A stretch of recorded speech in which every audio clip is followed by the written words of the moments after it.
Chapter 639. Gu Xingyin was speechless.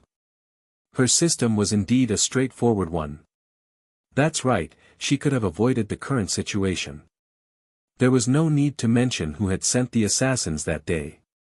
Just as they were about to hurt Qin Ke, she had already saved him. But at that time, she changed her mind and sent herself up instead. Firstly, she needed a chance to make Qin Ke see her heart clearly. Secondly, she needed a chance. Secondly, she wanted Huang Minga to be unable to make a comeback. There was nothing more important than herself as a bargaining chip. Anyway, she had already calculated the angle. She was sure that she only looked dangerous, but there was no real danger to her life. Only if she was dangerous enough would the Phoenix Emperor and Lord Feng hate the person behind the scenes. She had even specially instructed the system to make sure that she was safe and sound. But she didn't expect Qin Ke to have such a big reaction. Just one look and her heart ached. She wanted to open her eyes immediately and tell him that she was fine. The system stopped her. "Host, please don't fail at the last step." Gu Xinyin's heart calmed down a little and she listened to the system. Late at night. The entire Clear Phoenix Palace was brightly lit. It wasn't just Qin Quebec. The Phoenix Emperor, Lord Feng, and a room full of imperial physicians and palace servants were also standing in the room. The imperial physicians said that if she didn't wake up tonight, it would probably be true. Everyone was watching over her, but the person on the bed looked calm. How did she look like she was about to wake up? Lord Feng couldn't hold back his tears anymore. As the ruler of a country, the Phoenix Emperor naturally couldn't cry. But looking at her red eyes and tightly pursed lips, one could imagine the pain and anticipation in her heart wasn't any less than Lord Feng's. In comparison, Qin Ke was much calmer. But underneath this calmness, there was more pain and despair than hysteria. The head of the imperial physicians came forward and carefully examined the crown prince on the bed. He shook his head and retreated to the side. Lord Feng finally couldn't hold back his tears. Time passed bit by bit. There was still no movement from the person on the bed. The first rays of dawn were about to appear. Everyone no longer had any hope. They were only here to accompany her for a little longer. Water, amidst the silence, a weak call suddenly sounded. Qin Ke's reaction was delayed for a moment. He even suspected that his heart was filled with too much desire, to the point that he was hallucinating. The Phoenix Emperor was the first to react. She was overjoyed as she said, "Hurry up and bring some water over." After he finished speaking, he shouted to the side, "Imperial physician." No one could tell that the Phoenix Emperor's calm voice was actually trembling slightly. Qin Ke turned her head sluggishly. Although the person on the bed was still weak, she had indeed opened her eyes. 7 days. The tears that he had not shed for 7 days finally fell at this moment. Gu Xinyin's heart ached for him, but she couldn't get up to hug him and tell him that she would never leave him. The imperial physician carefully examined Gu Xinyin's body. His expression was still filled with disbelief. Finally, she bowed to the Phoenix Emperor and said, "Your Majesty, this is great news. His Highness the Crown Prince has regained consciousness and is no longer in danger. What's left is to spend some time recuperating." Chapter 640. His Highness the Crown Prince, whom everyone thought to be incurable, had awoken. Many people breathed a sigh of relief when they heard this news. Most of the people who heaved sighs of relief were the palace servants who served in the palace, as well as some young and childless monarch attendants. These days, because of the assassination attempt on the Crown Prince, the atmosphere in the entire palace was incomparably tense. Everyone was very careful and did not dare to make the slightest mistake. They were afraid that if they were not careful, they would be punished by the furious His Majesty and Her Highness. Thankfully, His Highness the Crown Prince was safe. There was another group of people who pretended to be jubilant on the surface but secretly hated Huang Changa. Why was she so tenacious? These people were, of course, the concubines who had princesses or princesses of the same age as Huang Chang'e. They were the ones who hoped that Huang Chang'e wouldn't wake up. Of course, at this time, even if their hearts were bleeding with hatred, they still had to pretend to be blessed by the heavens. They went to the Phoenix Palace to report the good news to Her Majesty. They couldn't enter the clear Phoenix Palace. The Phoenix Emperor had ordered that no one was to disturb the Crown Prince before he recovered. Of course, Qin Kai wasn't included in this list. At this moment, he was being forced to rest by Gu Xingyin. If others come in and see you like this, they won't know who's injured. Gu Xingyin said with a smile. Qin Kai only looked at her without speaking. Gu Xingyin sighed inwardly. She had really scared him this time. She softened her voice. I'm fine now. Kai, don't worry. Why? Qin Kai asked. He hadn't spoken for many days. When he spoke, his voice was extremely hoarse. Gu Xingyin didn't know what he was asking. Why did you block that blade for me? Gu Xingyin smiled. If something happened to His Highness, the Prince of Yong, in Heavenly Phoenix, it wouldn't be a small matter, Qin Kai interrupted her. I want to hear the truth. Gu Xingyin stopped smiling. Okay, then I'll tell you the truth. Kai, do you really not know? She had never hidden her thoughts from Qin Kai Shi. Gu Xingyin suddenly laughed. When I was unconscious, I vaguely heard someone say that as long as I could wake up, he would officially answer my question that night. Qin Kai's eyes widened as if he hadn't expected her to be conscious at that time. Gu Xingyin said softly, I know what you've been doing these days. You've worked hard. Qin Kai laughed. Do you want to know the answer? Gu Xingyin pretended to listen attentively. Qin Kai said word by word, Chang'e, I only have one condition. If you want me, then you have to agree. In this life, there is only me, Qin Kai Shi. Similarly, Qin Kai Shi can also swear that in this lifetime, he will only love you, Huang Chang'e. Gu Xingyin smiled, her eyes shining brightly. Kai Shi, if it wasn't for the fact that it's inconvenient for me to do this, I'd really want to pin you down, Qin Kai Shi glared fiercely at her. Let's see who will press who down. In clear Phoenix Palace, the two were sweet and sweet. In heavenly Phoenix Palace, Huang Minga knelt on the cold ground, enduring the fury of the Phoenix Emperor. Minga, you really disappoint us.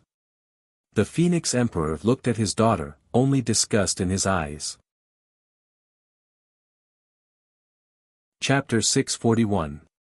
Do you really think that no one knows what you did before? Chang'e has defended you in front of me time and time again. I didn't pursue the matter because of Chang'e. I always thought that you are sisters and that you will repent one day. The Phoenix Emperor seemed to be angry. She flicked her sleeves and threw the teacup on the table. The hot tea splashed on Huang Minga's body and she couldn't help but shudder. But immediately, a wave of resentment rose from her heart. She probably knew that she really didn't have a chance this time. Even if she wasn't sentenced to death, she wouldn't have a good ending. For Chang'e's sake, Mother Empress, you keep talking about Chang'e. Have you ever considered the feelings of our other daughters? Huang Minga threw caution to the wind. The words that she only dared to hide in her heart in the past were now spilled out. Am I the only one who hates her? If you don't believe me, you can ask the other sisters. Who doesn't hate Huang Chang'e in their hearts? We are all your daughters, but in your heart, all of us added together can't even compare to a single strand of Huang Chang'e's hair. The Phoenix Emperor looked at her in disbelief, as if it was the first time she knew this daughter. So, this is the reason why you keep on framing Chang'e? Huang Minga didn't reply, which meant that she admitted it. The Phoenix Emperor trembled with anger. How did I give birth to such a cruel and vicious thing like you? She turned around and didn't look at Huang Minga anymore. Come, pass the imperial edict. The 8th princess, Huang Minga, has no respect for her superiors. She is disloyal and unfilial. She is demoted to a commoner and imprisoned in the imperial mausoleum. She can never be released. Huang Minga collapsed. Imprisoned in the imperial mausoleum, never to be released. It would be better to just kill her directly. The imperial edict of the Heavenly Phoenix Palace was passed to the inviting Phoenix Palace. The Phoenix Emperor closed his eyes when he heard the news. Your Highness, do you want to persuade His Majesty? A place like the imperial mausoleum, the Phoenix Emperor opened his eyes and looked at her coldly. Persuade His Majesty? How? Chang'e is still lying there now. She hired someone to assassinate the Crown Prince.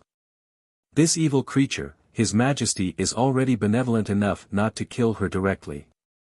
Of course, he felt terrible. After all, she was a child that he carried for 10 months. But she really let him down. The Phoenix Emperor acted quickly. On the second day after the decree was issued, Huang Minga left Phoenix City under the escort of hundreds of imperial guards.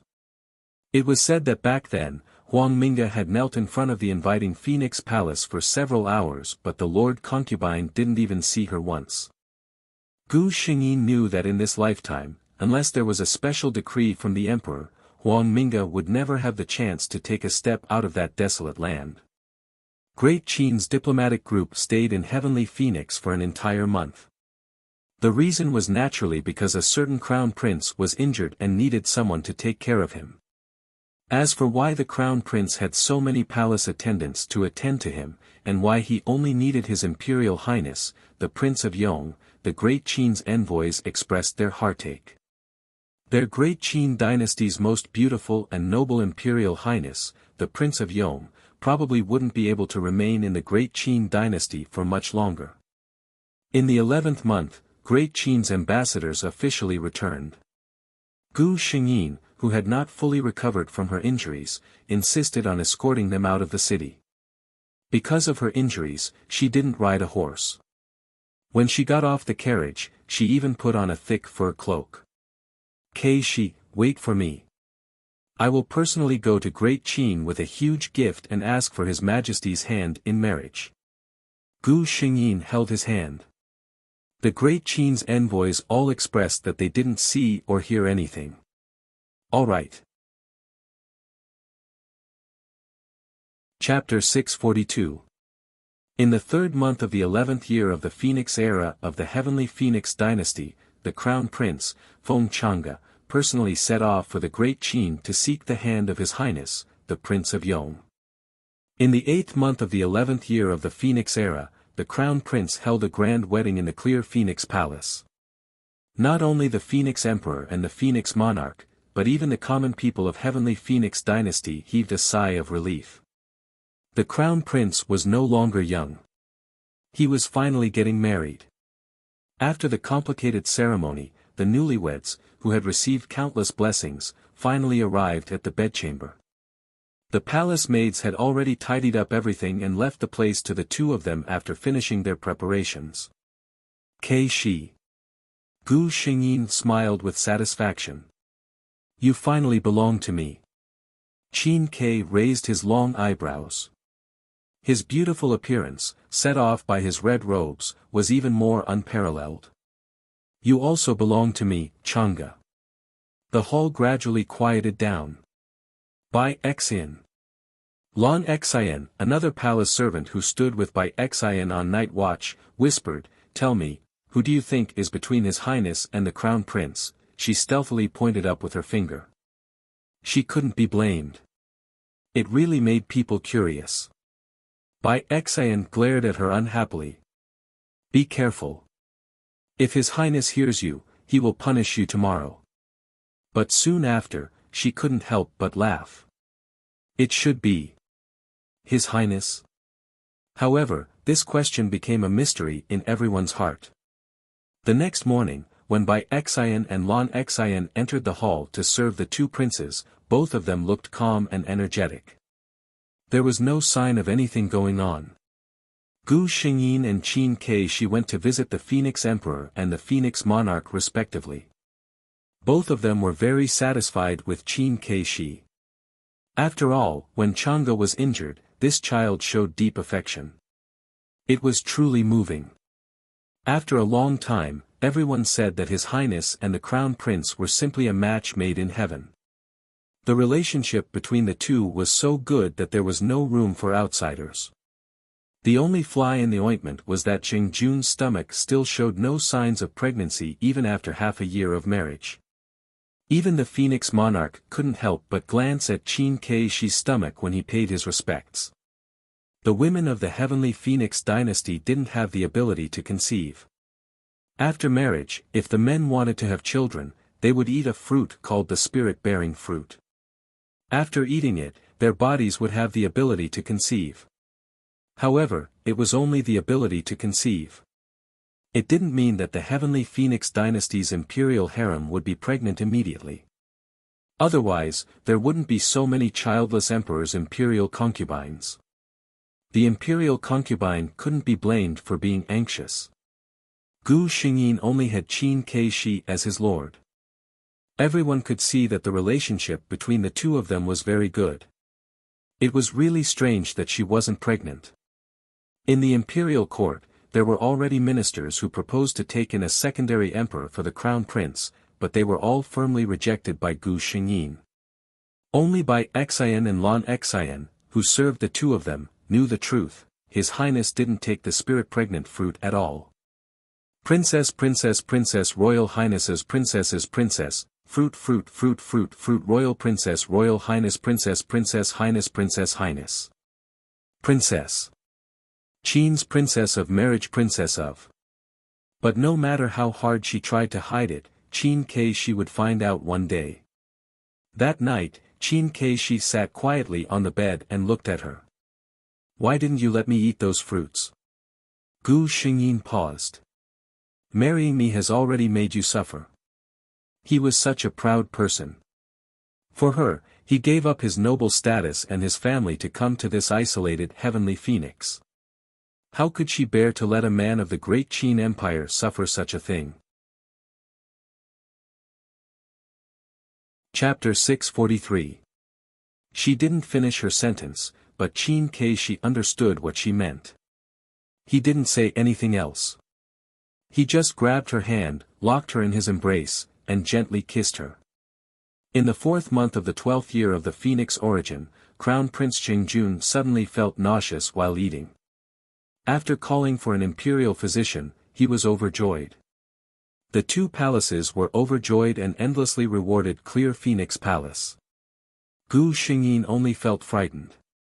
After everyone left, she looked at Qin Keishi, who had been properly placed on the bed. You don't have to do this for me. Qin Keishi smiled. When I agreed to marry into Heavenly Phoenix Palace, I was already prepared for this. She didn't want him to feel wronged, but how could he bear to see her endure pressure from all sides for him? A crown prince without an heir, no matter how much the Phoenix Emperor doted on her, he wouldn't be able to tolerate her, right? Gu Xingyin only felt a warm current surging in her heart. She gently leaned her head against Qin Keishi's chest and said, I, Huang Chang'e, am so lucky to be able to marry you. Qin Keishi reached out and held her hand, a warm smile on his face. How could he, Qin Keishi, not be lucky? In the 10th month of the 12th year of the Phoenix origin, Crown Prince Jun gave birth to a pair of twins, a boy and a girl, in Clear Phoenix Palace. Gu Xingyin only glanced at the two little children before sitting down beside Qin Keishi. She lowered her head and leaned close to his face, softly saying, Let's raise these two children well and not have any more children, okay? Qin Keishi smiled and nodded. The phoenix soaring and the dragon soaring were auspicious signs. No one could criticize Clear Phoenix Palace anymore. Those righteous voices that wanted to choose a concubine for the crown prince also gradually weakened. Everyone knew that the crown prince was deeply in love with Crown Prince Jun. Even looking at the situation, it seemed that he was going to stop taking in a harem for him. Many people disapproved of this. In their opinion, the crown prince hadn't been married for long. It was the time for the young couple to be affectionate. In addition, Crown Prince Jingjun was born with a heavenly appearance. It was common sense that the Crown Prince was very important. But women always liked the new and hated the old. No matter how beautiful the face was, there would be a time when it would age. When that time came, how could the Crown Prince who sat on the throne of the world still be able to hold on? However, Gu Xingyin used facts to tell them what it meant to be the only one in a lifetime. The Phoenix Emperor was in his prime. As the Crown Prince, Gu Xingyin did not feel much pressure. She even had time to bring Qin Keishi and the two children out of the palace to play in disguise. Every time the nobles of Heavenly Phoenix saw the Crown Prince, they could see that she and His Royal Highness were in love with each other. The two of them were the envy of others. Another 10 years passed. The Phoenix Emperor officially passed the throne to Gu Xingyin and retired to the depths of the palace to enjoy the rest of his life. Gu Xingyin officially inherited the throne of the Phoenix Emperor and changed the name of the country to Fengyong. Using Qin Keishi's previous title as the country's title showed that she valued him greatly. On the first day of the new Phoenix Emperor's ascension to the throne, he said something in front of all the officials. In this lifetime, we will only love His Royal Highness. Everyone, in the future, do not mention the matter of the imperial harem. When these words came out, the court was shocked. Many of the old officials knelt and begged His Majesty to retract the decree. Gu Xingyin hated these officials who took advantage of their seniority the most. They relied on their seniority to think that it would be difficult for the new emperor to deal with them. However, Gu Xingyin did not fall for this trick. After he thunderously sent the old officials home to retire, no one raised any more objections. The Phoenix Emperor and Her Royal Highness only had one son and one daughter. Just as the Phoenix Emperor said on the day of her ascension, she would only have Her Royal Highness in the imperial harem. Later, there were rumors that the two of them only had a pair of children because the Phoenix Emperor pitied Her Royal Highness and did not want him to suffer the pain of childbirth. But as for what the truth was, everyone could only speculate from a few records. Chapter 644. Once upon a time, there was an immortal herb that was accidentally dropped into the mortal world by a fairy during a banquet held by the heavenly court. This was an extremely rare immortal herb that was plucked from the Penglai immortal island in the depths of the South Sea. The fairy didn't dare to speak of it for fear of being punished, so she concealed it. That immortal herb fell into the garden of a wealthy family. It wasn't conspicuous among the precious flowers, and it stayed there peacefully for more than 10 years. Until one day, it bloomed. When Gu Xingyin came to this world, she just happened to see this immortal herb bloom. After all, it wasn't an ordinary plant. When it bloomed, it didn't simply bloom, but it transformed. On the long leaves, a white flower slowly bloomed. The bud was very small, but when it unfolded, it seemed as if an endless number of petals were released. The flowers in the garden bent towards her at the same time, and the entire garden was filled with a strange fragrance. This flower fragrance wasn't ordinary. It carried the scent of an immortal. If an ordinary person smelled it, even if they didn't get sick or have no disasters, it wouldn't be a problem for them to prolong their life. Then, that white flower gently trembled twice. A white light flashed, and the flowers and leaves instantly turned into dots of fluorescent light. Within the dots of light, a graceful figure in white gradually took shape.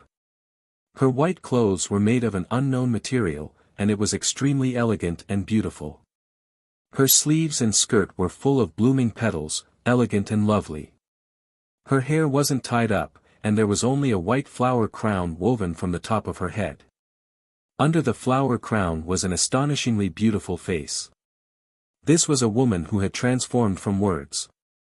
The moment Gu Xingyin opened her eyes, she looked in a certain direction. Beside the pillar in the garden pavilion, a man in a black robe stood quietly. His face was handsome, and his black eyes were as sharp as an eagle's, staring closely at her. There was an aura as heavy as a mountain on his body. This was something that could only be emitted by someone who had been in a high position for many years. It was very obvious that the scene of her transformation had been seen by this person. Who are you? I don't think I've seen you before. Gu Xingyin tilted her head to look at the man. The man walked over step by step. He came to Gu Xingyin's side. The strong fragrance from before had already dissipated, but when one walked close to the woman, they could still smell the fragrance. Oh. What kind of people do you usually see? He asked with interest. Gu Xingyin frowned as if she was thinking carefully. There are Cui, Ilan, Changsheng, Master Yun, Madam Yun, Miss Yun. Yuan Rui thought for a moment. Among these people, he only knew a few names. The others sounded like slaves. He was not interested in these things. Who are you? Why are you here? Gu Xingyin seemed surprised by his question. I live here. I have lived here for more than 10 years. I'm Yulan. Live here? Yuan Rui glanced at the flower bed and understood what she meant. It seemed that she really treated these two pieces of soil as her home. For some reason, Yuan Rui suddenly wanted to laugh, but he held back.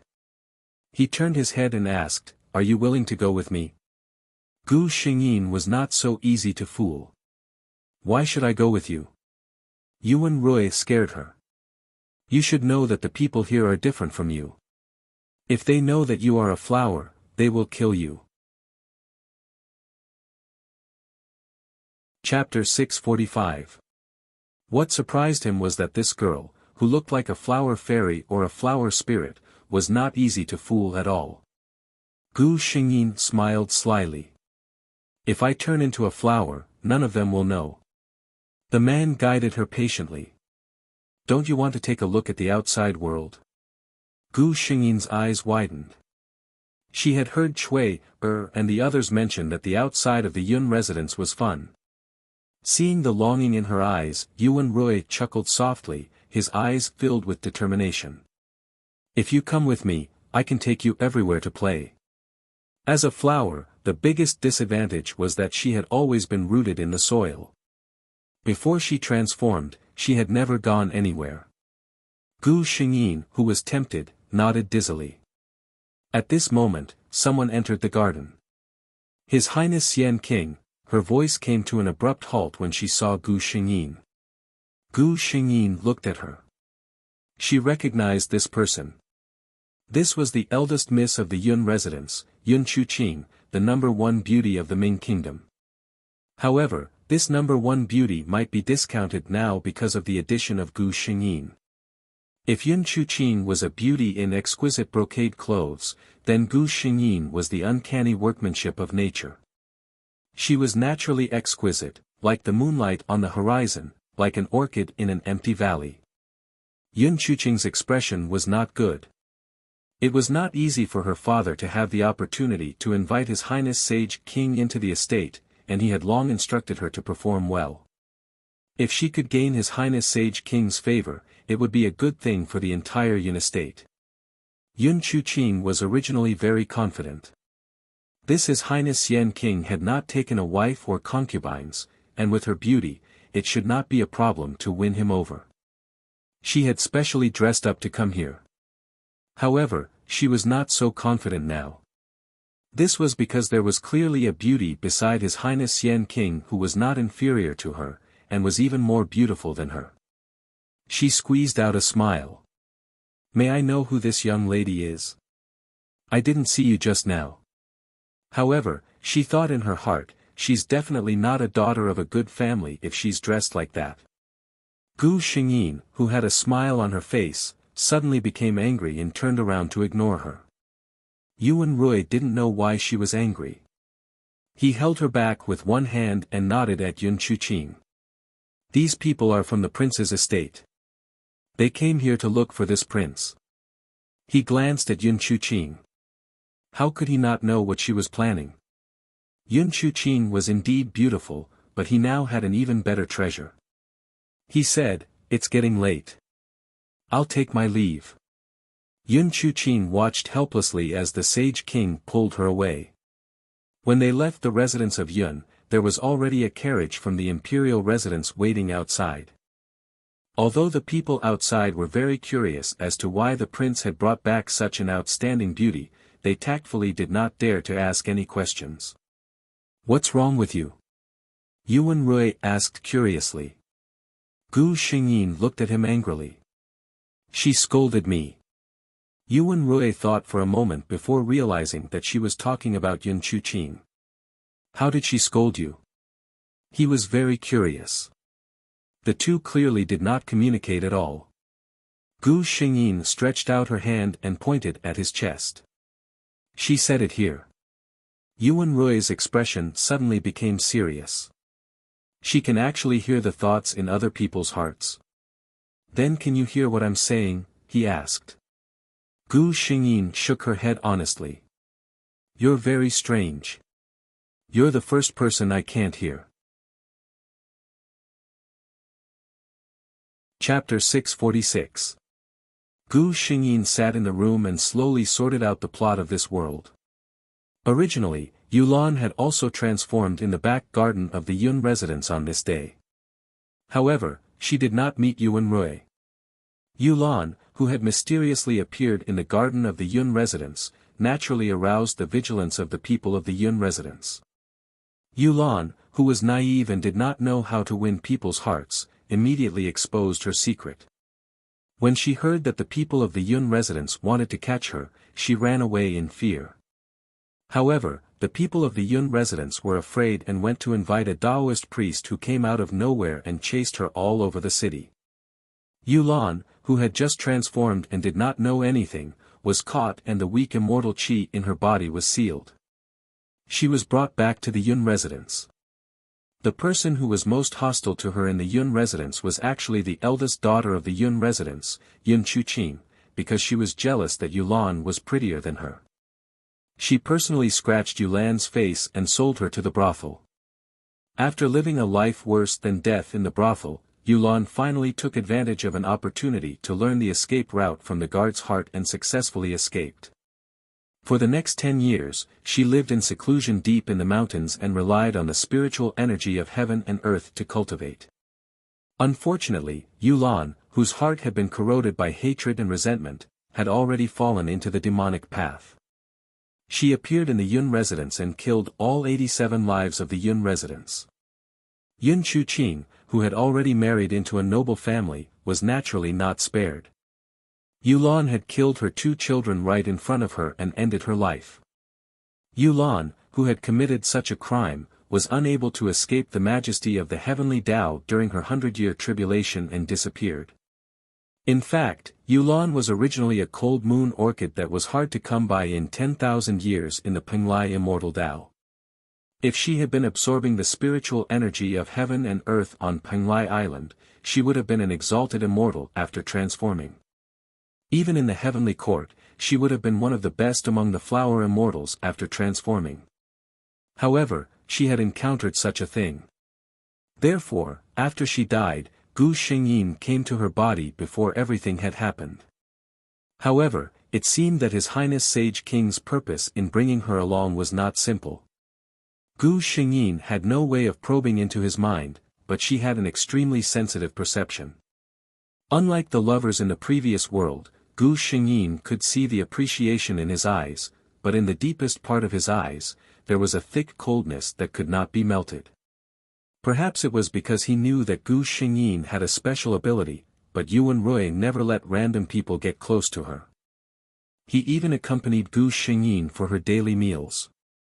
To the outside world, the Sage King's explanation was that his junior sister had come out of the Carefree Valley to play with him. Everyone knew that His Royal Highness Sage King had once been apprenticed to the mysterious Carefree Valley. The people of Carefree Valley were eccentric, so no one doubted his words. Gu Xingyin also played dumb with him, dutifully playing the role of a qualified flower fairy who knew nothing about the world, waiting for him to reveal his purpose. In fact, everyone in the Sage King's mansion was very interested in Gu Xingyin, the legendary disciple of Carefree Valley, but they had never had the chance to meet her. Yuan Rui did have his own purpose. He was good to this little flower fairy with a strange origin, just for his own selfish desires. But he didn't know that after doing too much fake acting, it would become real. After a long time of hypocrisy, perhaps sometimes he himself couldn't tell whether this hypocrisy was real or not. Chapter 647. Your Highness, Miss Yulan's talent is rarely seen in my life. A dignified madam said to Yu Wenrui in pleasant surprise. She was the zither master that Yu Wenrui had invited for Gu Xingyin. Yulan was born with an immortal wood body, transparent and flawless. She could understand things like zither, chess, calligraphy, and painting with just a little bit. Every teacher that Yu Wenrui had invited was full of praise for her. After sending off the female teacher, Yu Wenrui walked into the courtyard. The woman, still dressed in white and wearing a flower crown, was sitting there elegantly playing the zither. Her fingers were skillful, and waves of distant and moving music flowed from her fingertips. When she played to her heart's content, she even closed her eyes and gently raised a smile, as if she was immersed in it and enjoying it. Yu Wenrui was unconsciously stunned. This kind of woman, he came back to his senses and remembered his purpose. He remembered his years of forbearance and revenge. His eyes instantly became cold. Yulan. He called out to her gently, his eyes filled with tenderness. The zither music stopped. Gu Xingyin happily opened her eyes and looked at him. You came. Her mind was as pure as a child's. Her thoughts were completely revealed on her face. However, this expression made Yu Wenrui's eyes darken. Didn't you always want to go out and play? I'll take you out to play today, okay? He asked softly. Gu Xingyin instantly widened her eyes. Really? She had been in the Sage King Manor for many days, but Yu Wenrui never let her go out. He said that there were too many bad people outside and he didn't have time. It was not safe to take her out. Seeing her like this, Yu Wenrui unconsciously revealed a smile. Really? When the prince wanted to go out, the servants of the manor naturally quickly prepared the things. Gu Xingyin was asked to change her clothes. According to Yu Wenrui, the clothes she was wearing looked too unusual. If she went out, she had to be careful. Gu Xingyin naturally wouldn't be tangled up in this kind of small matter. For many people in the manor, this was the first time they saw the little junior sister that the prince spoke of. What a beautiful lady. I'm afraid that even the #1 beauty in the Ming Kingdom can't compare to her. His Highness has yet to marry and is so good to this junior sister. Could she be our future princess consort? Gu Xingyin listened to their voices one by one. When they entered the carriage, she suddenly asked, "What is a princess?" Yu Wenrui was stunned. "Why are you suddenly asking about this?" Gu Xingyin blinked. "I just heard it." Yu Wenrui recalled her unfathomable ability and understood. He explained, "Wang Fei is His Highness's wife. My wife is Xian Wang Fei." Gu Xingyin softly repeated the word wife. Suddenly, her face turned slightly red. "I know what the books say. A wife is someone who will spend the rest of her life with you and will never be separated, right?" Yu Wenrui nodded. "Then can I be your wife?" Yu Wenrui looked up in surprise and saw this little flower fairy looking at him with expectation. Her face was red and her eyes seemed to be hiding a pool of water. He was moved for a moment, but then he remembered his own situation. He hardened his heart and only smiled softly. "You don't understand at all. There are too many things needed between husband and wife." Although Gu Xingyin didn't understand those twists and turns, she could tell that Yu Wenrui didn't promise her. She suddenly became depressed. Chapter 648. Fortunately, her mood left as quickly as it came. Not long after, when she saw the bustling crowd outside, the lively and novel scene immediately attracted her attention. Yu Wenrui ordered someone to stop the carriage, and the two got off in the downtown area. Gu Xingyin was like a child, looking here and there. From time to time, she would take something she was interested in and leave, not knowing how to pay. Yuan Rui resigned himself to his fate and followed behind her as a money bag. She was delicate and beautiful, and her clothes were gorgeous. Those peddlers knew that she was most likely a noble, so they bragged about their things, fooling her with a few words. "This is so sweet, do you want to try?" Gu Xingyin put a bite of sugar-coated haw in front of Yuan Rui's mouth. "Try it." Yuan Rui looked at the sugar-coated haw and felt a bit strange. No one had ever treated him like this. No one would, and no one would dare to give their food to His Highness the Sage King. But looking at Gu Xingyin's pure and happy expectation, he was shaken for a moment, but he still obediently lowered his head and took a bite of the sugar-coated haw. A strong sour taste spread from the tip of his tongue. "Ha ha ha ha ha, I lied to you, it's so sour." Gu Xingyin laughed like a kitten that had stolen a fish.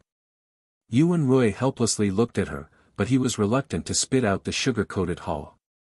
He didn't feel sour, it was very sweet. The two separated at noon. Gu Xingyin seemed to have endless energy, and she didn't have the slightest intention to rest. Soon, it was night. The Ming Kingdom's capital was lit up everywhere. Many of the peddlers packed up and went home. More snacks and fun things appeared on the street. The night market came out. Gu Xingyin couldn't stop playing. Until Yuan Rui called her, "It's late, I'll take you to see something, then we'll go home." "What is it?" Gu Xingyin's attention was immediately attracted. Yuan Rui smiled. "Let's go, I'll take you to a place." The place he was referring to was the high platform of a restaurant in the city. "There's nothing fun here." Gu Xingyin looked around. There were only a few chairs and a small table. There were not even a few stars to be seen tonight. Yuan Rui smiled. "Raise your head." Gu Xingyin followed his words and looked up. There was a deafening sound. She was shocked at first, but soon, she was attracted by the thing that appeared in front of her. Large and gorgeous fireworks bloomed in front of her eyes, falling from the sky with long and beautiful tails. Gu Xingyin stood at a high position, and some of the little tails even fell beside her.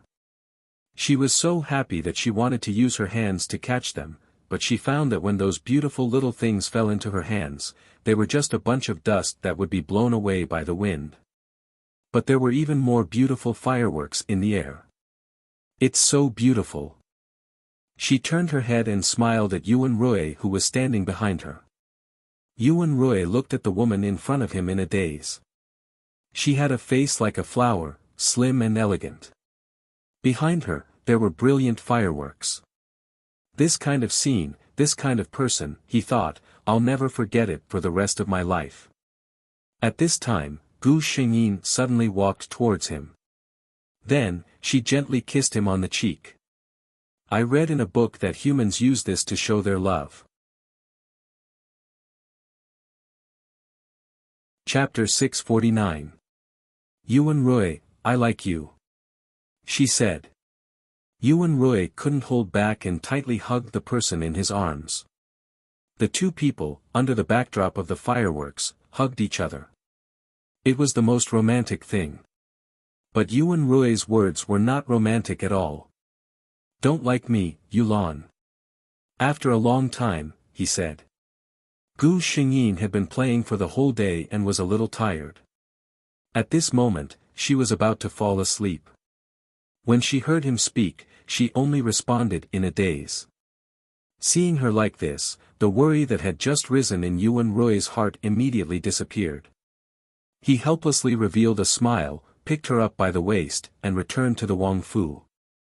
Starting from that night, some things seemed to have changed.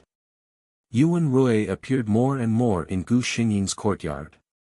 Gu Xingyin was no longer like before to amuse herself.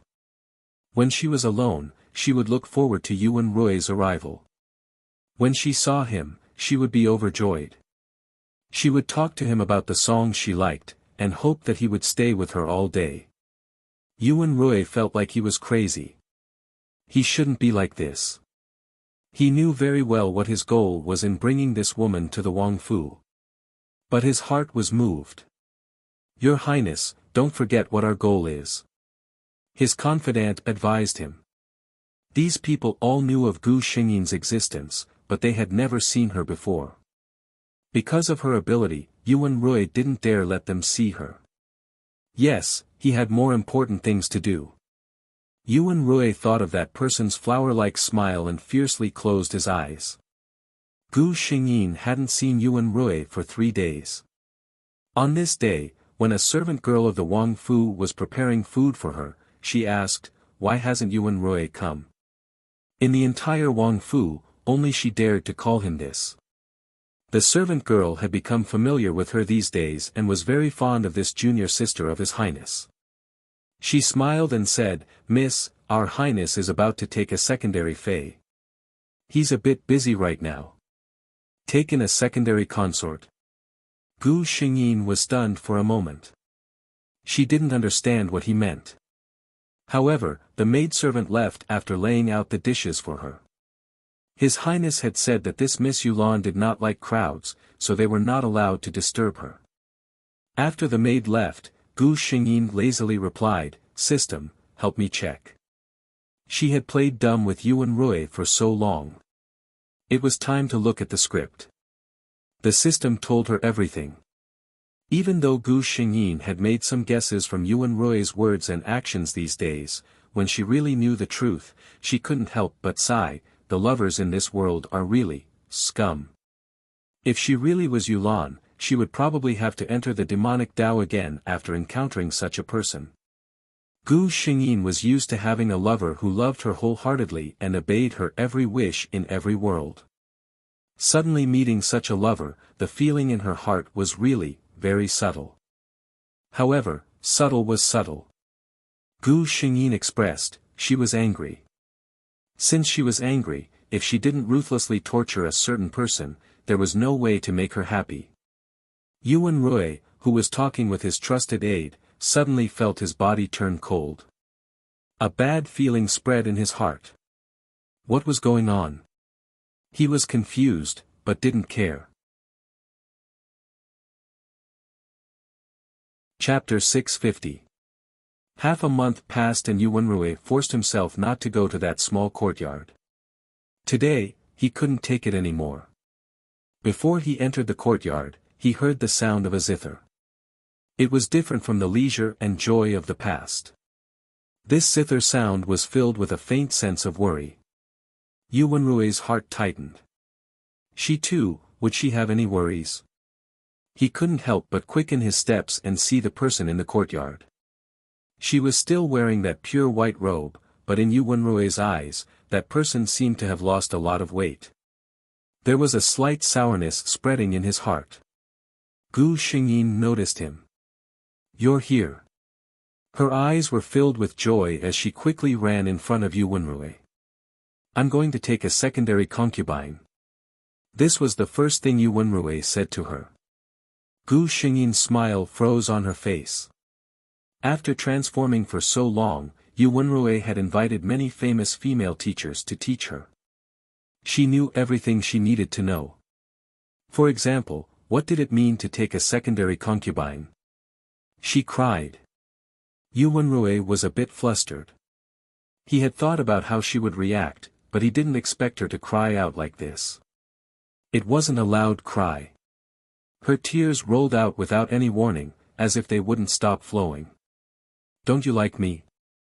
Gu Xingyin asked. Yuan Rui was speechless.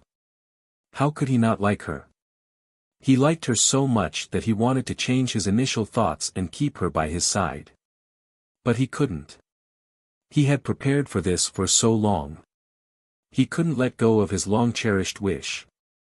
Since he couldn't let go, then the one to be let go could only be Gu Xingyin. His voice was a bit hoarse. "Yulan, I will have a secondary concubine in the future. I will have a primary concubine. This has nothing to do with liking." The flower fairy's mind clearly couldn't understand this. She only knew that being with the person she liked was the happiest thing. There was nothing better. But humans were different. In their hearts, there were too many things more important than this. The two parted on bad terms. Yuanrui left in a sorry state. He felt very despicable. He had never thought of himself as a good person, but this was the first time his heart ached for hurting someone because of his despicable actions. But in the future, he would do even more despicable things.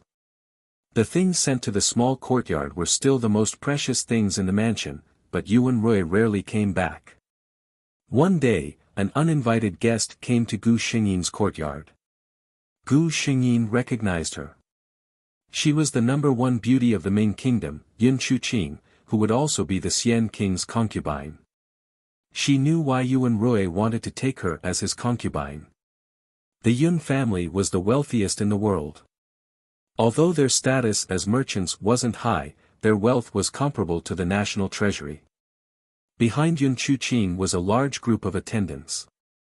She arrogantly said to Gu Xingyin, "I'm here to meet the little junior sister that our prince has hidden in this courtyard." Her tone was full of disdain, as if she wasn't talking about her junior sister, but a shameful mistress. The attendants behind her also sneered. Gu Xingyin looked at this woman coldly. "Who are you?" Her tone was flat when she spoke. She was just sitting there leisurely, but Yun Chuqing felt that she was showing off to her. A maid beside her said, "Our family's young miss is the Yun family's eldest miss, the Xian King's future secondary concubine." "Oh. Future secondary concubine." Gu Xingyin emphasized these words. She was not surprised to see Yun Chuqing's face turn green. "If you want to put on airs, enter the mansion first. Come back after you become the primary concubine." Chapter 651. Yun Chuqing was so angry by Gu Xingyin's words that she was speechless. In her eyes, this girl was mocking her, saying that she was only a secondary consort and had no right to lecture her. The maid beside her stood up and sneered. "There is no official consort in the virtuous king mansion. When our secondary consort marries in the future, she will be the only female master in the mansion. Miss, you should be careful with your words." Gu Xingyin's eyes did not even move as she continued to play the zither in her hands. Yuanrui's figure appeared at the entrance of the courtyard. "What are you doing here?" His words were directed at Yun Chuqing. When Yun Chuqing saw him, her expression changed. She said sadly, "Your Highness, I just heard that your junior sister is living in the courtyard and wanted to meet her. I didn't expect that this miss doesn't seem to welcome me. You want to use your power to oppress me and humiliate me." Gu Xingyin finished her sentence. Yun Chuqing's expression changed. She did have such thoughts, but she couldn't admit it no matter what. Yuanrui knew why Gu Xingyin said that. Her unique ability allowed her to know what everyone was thinking. He glanced at Yun Chuqing, his gaze full of disgust. "This woman, if it weren't for her family's wealth, Miss Yun, it's better not to trouble you with the matters of the virtuous king mansion for the time being." Yun Chuqing's face turned pale. What did this mean? Was he trying to humiliate her in front of everyone? Wasn't she his future secondary consort? However, she did not dare to say anything and left with her people with a pale face. After Yun Chuqing left, Yuanrui said to Gu Xingyin apologetically, "I was thoughtless and let others disturb you." Gu Xingyin shook her head. "You have nothing to be sorry about. I'm troubling you by staying here." Yuanrui listened to her cold voice, which was different from before, and a bad feeling arose in his heart. Gu Xingyin continued, "I've been staying here for so long. When I transformed that day, you also benefited a lot. Let's call it even. I'm preparing to leave." "Leave?" Yuanrui couldn't tell how he felt when he heard those words. It was a little painful, but also a little empty. "Don't you like me? Why are you leaving now?" he heard himself ask with a sneer. Gu Xingyin looked at him strangely. Her eyes were still as clear and bright as when they first met. "You don't like me anymore. Why should I like you?" Her thinking was so simple. You like me, I like you. Yuan Rui suddenly laughed in a low voice. This person looked so naive, but in reality, he was the most heartless one. He closed his eyes and laughed at himself in his heart. This is good too. At least this way, when I make that decision, I won't be too heartbroken. His heart had already wavered, but he realized that he had fallen for her. He couldn't bear to part with her. He hadn't come to see her for half a month because he wanted to see if he could really give up on her. When he heard that Yun Chuqing had brought a large group of people to this small courtyard, he immediately rushed over. But what he saw was a completely different Yulan. This was good too. He comforted himself. There shouldn't be any more fetters between the two of them in the first place. Help me with one last thing, he heard himself say indifferently. Chapter 652. The sound of the zither suddenly stopped. The small courtyard suddenly quieted down. The two sat in silence. Gu Xingyin asked after a long time, "What is it?" Yuan Rui opened his mouth. He felt that he could say it without any hindrance. This was the reason why he had brought her out of the Yun manor. But the girl in front of him sat in silence. A pair of clear and flawless eyes stared at him, making him feel that his mind was dirty. In the end, he couldn't open his mouth. Almost in a sorry state, he said, "I haven't thought it through yet. When I think it through, I'll tell you." He turned to leave, but in the end, he turned his head and said, "You can stay here for now. Otherwise, when I think it through, I won't be able to find you." Gu Xingyin watched his figure leave the courtyard. She said to the system with emotion, "It's already reached this point, but you didn't say it. You're not a complete slag." System, she always felt that the lovers of this world were very pitiful. Yuan Rui gathered all of his confidants and ordered them to secretly search for beauties in the world. One of his confidants had already guessed his master's thoughts. Although he hadn't personally seen the girl living in the courtyard, from the words of the palace's servants, he could imagine that she was an outstanding beauty. That kind of beauty could move a man's heart. It was a very normal thing. "Your Highness," he advised. "Your Majesty's 10,000 years of life is coming, this is definitely a good opportunity. We've prepared for this for so long, we can't let it all go to waste because of love," he earnestly advised. "Moreover, one day, you'll be able to ascend the throne. What kind of beauty can't you get?" Yuan Rui closed his eyes. "She's not the same. A girl like her, in this world, there was only one." The confidant secretly said in his heart, every pair of lovers, when they're passionate, they feel that the other party is unparalleled in the world. But how long can that freshness last? He could only advise, "Your Highness, think carefully about these years. Think about our ambitions, think about the vow you made in the past." He didn't say anything else. He firmly believed that this master of his knew what was most important to him. Yuan Rui couldn't harden his heart to speak to Gu Xingyin, but there was always someone who spoke up for him. It was still Yun Chuqing. This time, she did not bring a large number of attendants with her. Behind her were only her trusted maids who had grown up with her. She looked at Gu Xingyin with a pitiful gaze. "Miss Yulan is indeed a rare heavenly beauty. I admit that I am inferior to you." Although she said this, her tone was filled with schadenfreude. Not long ago, someone secretly told her a piece of news, which made her feel very good. "I accept your compliment. Please leave." Gu Xingyin never had a good impression of this woman. If it was any other day, Yun Chuqing would definitely be angry, but today, her expression did not change. Instead, a gratified smile appeared on her face. "Aren't you arrogant? Weren't you looking down on this young lady with your nose in the air? Who do you think you are? His Highness is so good to you only because." Gu Xingyin heard everything she was thinking in her mind. "I came today to tell Miss Yulan something." Yun Chuqing had a kind look on her face. After all, we couldn't possibly allow Miss Yulan to not know what had happened even at this point in time. Chapter 653. By the time Yuan Rui found out what had happened and came to the small courtyard, it was already night time. Yun Chuqing had already left. The courtyard was very dark, and the servants said that Miss Yulan didn't allow the lamps to be lit. Yuan Rui walked into the room with the lamp and immediately saw Gu Xingyin sitting on the wide soft couch with her arms around her knees. Seeing him approach, Gu Xingyin just looked at him calmly. Yuan Rui's heart clenched when he saw this. She clearly had no expression, but she looked like she was crying. Yulan. He called out to her.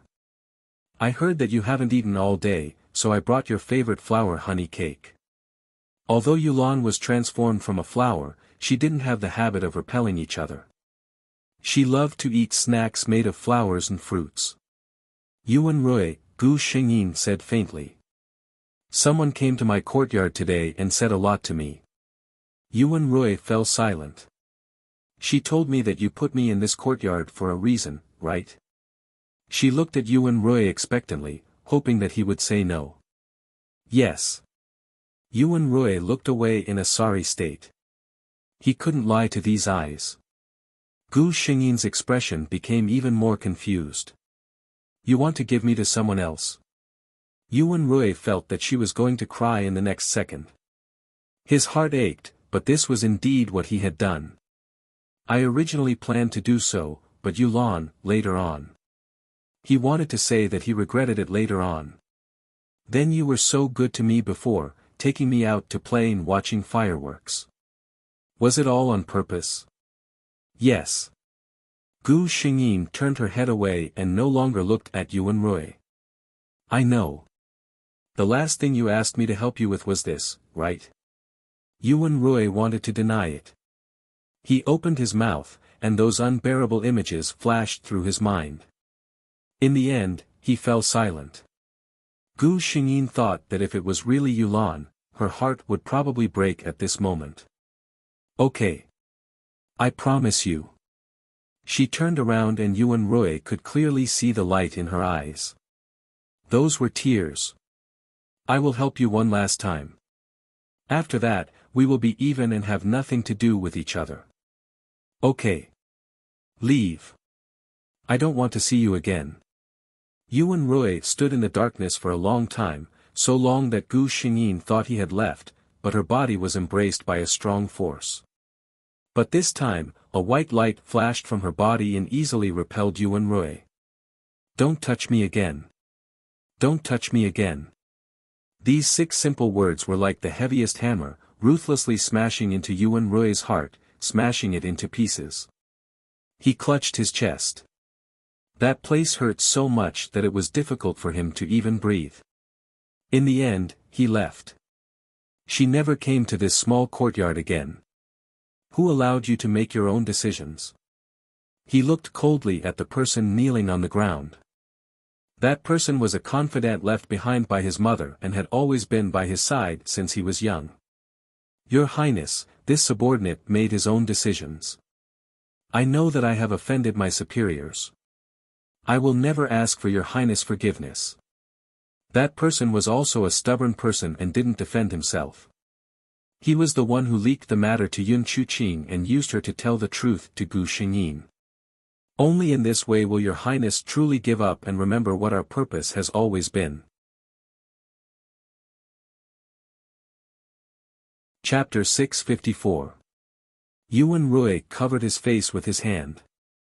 He knew that blaming this person now was just venting his anger. The main culprit was actually himself. The atmosphere of the entire Sage King Manor became inexplicably heavy. The servants were all frightened, deeply afraid that if they made a mistake, they would be dragged out by their angry master and heavily punished. All kinds of brocade clothes and jewels were sent to Gu Xingyin's courtyard. Along with them were maids who weren't easy to serve. There were also mamas who taught her all kinds of rules. Gu Xingyin was indifferent to everything. She no longer had the kind and curious appearance she had when she first entered the manor. However, her appearance was more in line with Yuan Rui's cold and indifferent personality, who didn't like to see strangers' image. Yuan Rui really didn't appear again after that night. Half a month later, on the Sage King's birthday, the Sage King presented a stunning beauty. The Emperor was overjoyed and personally praised the Sage King for being respectful and filial, a role model for princes. This was Yuan Rui's goal from the beginning. His imperial father was an idiot who only knew how to eat, drink, and play. The thing he loved the most in his life was beauties. He once joked at a palace banquet, "Zhen is the ruler of the world, but it's a pity that I can't ask for a truly stunning beauty." Yuan Rui remembered these words in his heart, and the moment he saw Gu Xingyin, he had this plan. The night Gu Xingyin was sent to the palace, the light in Yuan Rui's study didn't dim at all. The next day, it was announced that the emperor favored the beauty that night and gave a decree to bestow Jiayu. When he heard this news, he couldn't hold back and spat out a mouthful of blood. However, in reality, Gu Xingyin had only used a small spell on the emperor that night, making him hug his quilt and have an incomparably beautiful wet dream. The beauty in the palace became more and more favored, and the emperor was even unwilling to attend morning court for her. It was widely spread among the people that this Li Jiayu had the appearance of an immortal, the reincarnation of a fairy from the heavens. She was grateful for the emperor's hospitality and came down to the mortal world. Yuan Rui became more and more favored by the emperor day by day. The emperor gave him more and more power. His methods were decisive and ruthless, and he had been in hiding for many years. In a short period of time, he had taken control of the situation in the court. He should have been proud of his success, but he was getting thinner day by day. His confidants knew that there was a knot in his heart that could not be untied. That knot was Li Jiayu, who was proud of her success in the palace. Yuan Rui had seen Gu Xingyin once in the palace. She was dressed in a gorgeous palace dress and had exquisite makeup on her face. Her expression was arrogant and cold, completely different from how she used to be. When she saw him, she didn't even spare him a glance. With a burst of fragrance, she brushed past him without any reluctance. One of his followers, who didn't know what was going on, said, "Is this Li Jiayu your junior sister? Isn't it all thanks to your efforts that she has today? Now that she has gained the upper hand with just one move."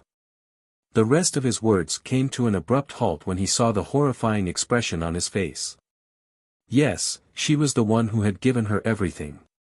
It was natural for her to hate him. Yuan Rui couldn't help but cover his chest. Since that day, he had inexplicably suffered from heart disease. Many imperial physicians had seen him, but they couldn't see the problem. But every time it flared up, it felt like his heart was about to split open. Chapter 655. Gu Xingyin was also shocked when she saw Yuan Rui's appearance. She still remembered the first time she saw him, tall and straight, handsome and spirited, possessing a charm that could move the hearts of all women. However, when she saw him just now, he had obviously lost weight. His complexion was also unhealthily pale, and there were deep dark circles under his eyes. It was obvious that he had not rested well for a long time. It went without saying who caused all this, but Gu Xingyin did not have the slightest pity for him. Since he dared to do such a thing, he should be prepared to be abused. There was still a long time, and she had prepared an even bigger surprise waiting for him. Spring Hunt. His Majesty the Emperor, who had just obtained a beauty, naturally wanted to show off his brilliance in front of her. He and Li Jiayu, who was now the most favored of the 6 palaces, rode in the same carriage and arrived at the imperial hunting ground. Gu Xingyin glanced around and saw that Yun Chuqing was also there. With her status, she did not have the qualifications to participate in such a grand event. After thinking for a moment, she understood the crux of the matter. It was probably because of her status as the secondary consort of the virtuous king. She did not know what Yuan Rui was thinking, but the matter that was originally decided was delayed just like that. The Yun family was very dissatisfied, but they did not dare to say anything. Just like that, Yun Chuqing was held back awkwardly. However, Gu Xingyin was annoyed just by looking at it. The corner of her mouth twitched, and the emperor beside her noticed it and immediately asked, "What's wrong, my beloved consort?" Gu Xingyin lazily pointed at Yun Chuqing. "I don't like that woman." In any case, she was now a source of trouble in the eyes of others, wasn't she? Then she would be unreasonable. The emperor followed her gaze, and a trace of shock flashed through his eyes. However, in the blink of an eye, he saw Gu Xingyin sitting beside him. "Yes, compared to my beloved consort, everyone is just a commoner. Since my beloved consort does not like her, then someone, take her away. Don't sit here and look like a wet blanket." Yun Chuqing's face immediately turned pale. Being publicly disliked by the emperor, what face would she have in the future?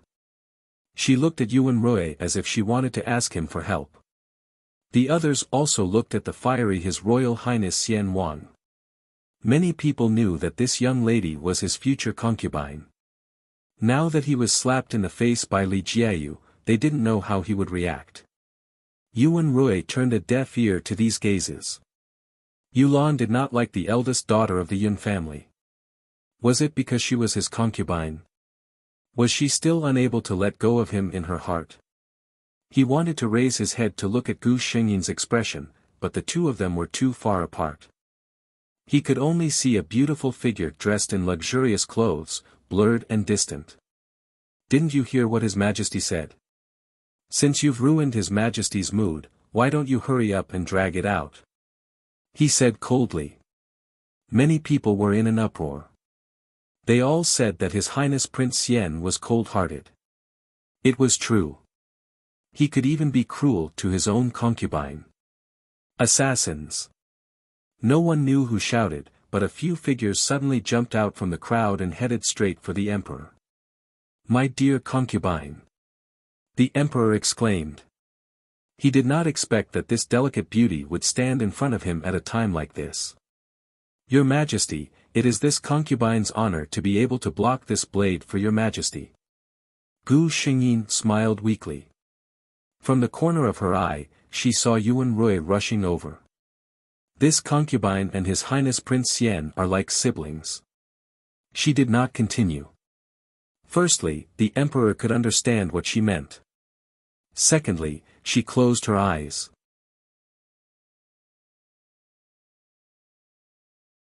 Chapter 656. When Yuan Rui saw Gu Xingyin block the attack, he jumped up from his seat. He used all his strength to run to the emperor's side. But by the time he reached her side, she had already stopped breathing. Yuan Rui's hands couldn't help but tremble. When the emperor saw his expression, he thought he was too sad because of his junior sister's death. Of course, the spring hunt was stopped. Li Jiayu's body was brought back to the palace and the emperor ordered a grand funeral. But that night, Li Jiayu's palace caught fire and everything was burned to ashes. Not even a complete corpse was left behind. The emperor could only sigh. Yuan Rui personally carried Yulan's corpse and placed it in his room. The servants in his room were all deaf and mute. He wasn't afraid they would leak the secret. "Yulan. You must hate me, right? You should hate me, but if you hate me, you should take revenge. Why did you say those things? What brother and sister?" Even in death, she was still thinking about him. Yuan Rui spoke and coughed violently. Bright red blood flowed from the corner of his mouth, but he didn't want to wipe it away. He touched her face with trembling hands. She was still beautiful, but cold and stiff to the touch. It was the smell of death. "I'm a bastard. I won't die a good death. It's me who caused you to be in this state." His Highness Xian Wang became thinner and thinner day by day. His temperament became more and more gloomy. Even when the emperor gave him the title of crown prince at the court meeting, there was no smile on his face. This made many court officials secretly praise the Xian Wang, no, the crown prince's temperament was extraordinary. Yuan Rui was at a loss. Becoming the crown prince and finally ascending to the supreme throne, trampling everyone under his feet, was his life's greatest goal. But now, almost all of it had been achieved. Why didn't he feel happy at all? Perhaps it was because his heart had already turned cold following that person's departure. Returning to the palace in a daze, Yuan Rui turned a blind eye to all the congratulations and closed himself in his room. But the figure that should have been lying on the bed was gone. Gone. A trace of panic flashed through his heart. How could it disappear? He looked carefully and finally saw a withered camellia flower on the bed. An idea suddenly flashed through his mind. That's right, she wasn't human at all. How could she be judged by human standards? Yuan Rui let out a low chuckle. In the end, that chuckle gradually turned into laughter. In the end, he laughed until he couldn't stop coughing. Even so, he did not stop laughing. His eyes lit up, and a glimmer of hope suddenly spread out in the deathly stillness. You lied to me, you lied to everyone. But thank you for lying to me this time. She wasn't dead. She was still alive.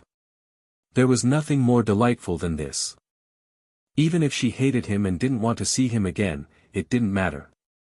The people in the prince's mansion realized that their master's mood had inexplicably improved. The emperor's body could not take it anymore. His body had been hollowed out by wine and women all these years. After a serious illness, his entire body collapsed. Crown Prince Yuan Rui quickly took control of the court. Chapter 657. Beat him to death. He stole food. Beat him. In this magnificent palace of the Ming Kingdom, there was no lack of such a place. A group of 7 or 8-year-old children dressed in gorgeous clothes were surrounding a child of the same age, punching and kicking him. And the reason was that this child had secretly taken a pastry that the second prince used to feed fish. The child who stole the pastry was Yuan Rui. From the moment he was born, he lived in the cold palace. His mother was a crazy woman, and the only normal person was an old nanny who took care of him. That nanny told him that his mother used to be the emperor's most favored concubine. Because she was framed, even though she was pregnant, she was sent to the cold palace by the emperor who hated her. And he, who was born in the cold palace, was naturally not a noble prince. His life was even more humble than most of the servants. Those eunuchs and palace maids, at least, did not have to worry about not having enough to eat or wear. Since he was young, he had been taught by nannies that he should be one of the most noble people in the world. He was a prince, and he was above others. When he was being beaten, he looked at the second prince, who was wearing a jeweled necklace and watching casually. This idea of being above others became clearer than ever. He began to work hard. There were no famous teachers in the cold palace to teach him, so he secretly begged those soft-hearted palace maids to bring him books. Then, the old nanny who could read a few words would teach him to read under the dim oil lamp. She could not do it during the day, because during the day, the nanny had to go to the laundry bureau to work. When he grew up, he went to get a set of eunuch clothes.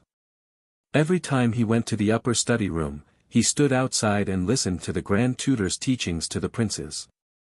Anyway, he was a forgotten prince, and no one recognized him. Later, it seemed that the Empress Dowager was seriously ill. In order to pray for her, the emperor pardoned the world, and he, a prince in the cold palace, finally came out. Then, little by little, he gave up his dignity, put down his face, and put down his everything. Step by step, from a prince who had nothing, he gradually put his name in front of the emperor. Then, he began to take on some tasks that were neither light nor heavy. Later, there was the virtuous king. Unfortunately, by the time he had the power to control the life and death of others, his mother couldn't hold on any longer and had been left in that empty palace forever. Even the old nanny, who had placed all her hopes on him, did not live to see the day she could enjoy her life. He had always been alone. Therefore, he regarded the emperor's favor as very important. He knew that if he wanted to climb higher, he had to understand the emperor's intentions. That night at the banquet, the drunk emperor looked at the bright moon in the sky and muttered to himself, "I am the emperor, and I am rich in the world. But in the end, I can't ask for a peerless beauty. It is a regret in my life." He kept these words in mind and secretly began to search for those beauties. In the beginning, he went to the Yun residence only because the eldest miss of their family, Yun Chuqin, was known as the #1 beauty of the Ming kingdom. But unexpectedly, there was an unexpected harvest.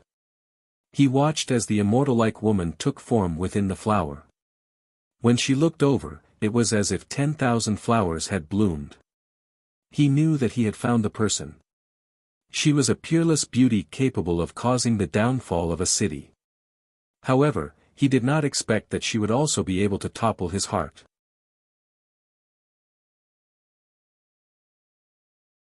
Chapter 658. During the winter, the emperor's illness was already beyond cure. Yuan Rui was covered in a thick cloak, and beside him were palace servants holding an umbrella. His heart ailment had never been cured. Yun Chuqin was sent back to the Yun family after the spring hunt. A woman who had been reprimanded by the emperor naturally had no way to enter the imperial family, even if it was only as a side consort. Even families with a little bit of status were unwilling to have a daughter-in-law who had been reprimanded by the emperor and almost became the crown prince's side consort. In the end, she only married the second wife of a person who had passed the imperial examinations. Yuan Rui returned to the prince's estate. Although he was already the crown prince, he spent most of his time in the virtuous prince's estate, or rather, in the small courtyard where she used to live. In fact, even he himself felt that his actions were extremely pretentious. He had pushed her away with his own hands. Now that she had really left, he had to act like a saint of love. He stood in the middle of the courtyard with his eyes closed. He tilted his head as if he was listening to some sound. She used to love sitting in this place and playing the zither. He acted like this, imagining that she was still here. Then, he was caught off guard by the sudden pain in his heart and fainted. "Your Highness is suffering from a heart ailment. This old official is powerless." In a daze, he heard such a conversation. Then, his personal servant complained about the imperial physician's incompetence. Later, he fell asleep again in a daze. When he woke up, he found that the people around him all had worried expressions. "What's wrong?" He faintly guessed that this was related to him. His personal servant's face was pale. "The imperial physician said that your heart ailment has never been encountered before. I'm afraid it can't be cured." Yuan Rui laughed. "Life and death are predestined. There's no need to force it." The emperor, who had been addicted to sensual pleasures for a long time, didn't know why, but he suddenly felt a bit of fatherly love for this son who had always been easy to deal with. He personally came to see his sick son and even offered a large reward, announcing to the world that as long as the crown prince's illness could be cured, there would be a great reward. Unfortunately, wave after wave of divine doctors came and went, but the crown prince's body rapidly deteriorated day after day. Until one day, an old divine doctor with a white beard and wide sleeves entered the prince's estate. "Your Highness, are you suffering because of love?" The white-bearded old man pondered for a while and said this. Yuan Rui's expression changed slightly as he coughed twice. "Godly doctor, you must be joking." The white-bearded miracle doctor didn't pursue the matter when he saw that Luo Yunyang didn't admit it. Instead, he said slowly, "Your Highness's body can't be treated using ordinary methods. In other words, there was a way." Yuan Rui's attendant's eyes lit up. He respectfully asked, "Does the godly doctor have a way?" The white-bearded old man shook his head and said when everyone was disappointed, "I can't do anything. I just happened to come across an incomplete medical book in the past, and it just so happened that it recorded the treatment method for this kind of heart disease. I need to find a flower king that is over 10,000 years old, take its flower heart, and boil it into a medicinal juice. Only then can I cure it.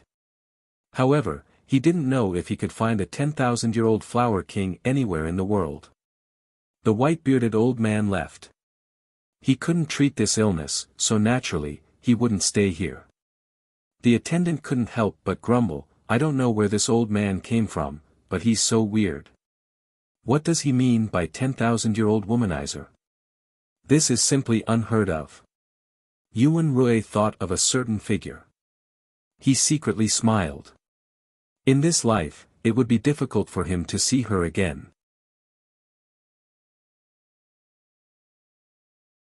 Chapter 659. Yuan Rui grew weaker day by day. In the end, he couldn't even sit up. He could only lie on the bed, emaciated and on the verge of death. Everyone felt that he couldn't live anymore. The ministers in the imperial court were even thinking that they should write a memorial to suggest who would be better after the crown prince passed away.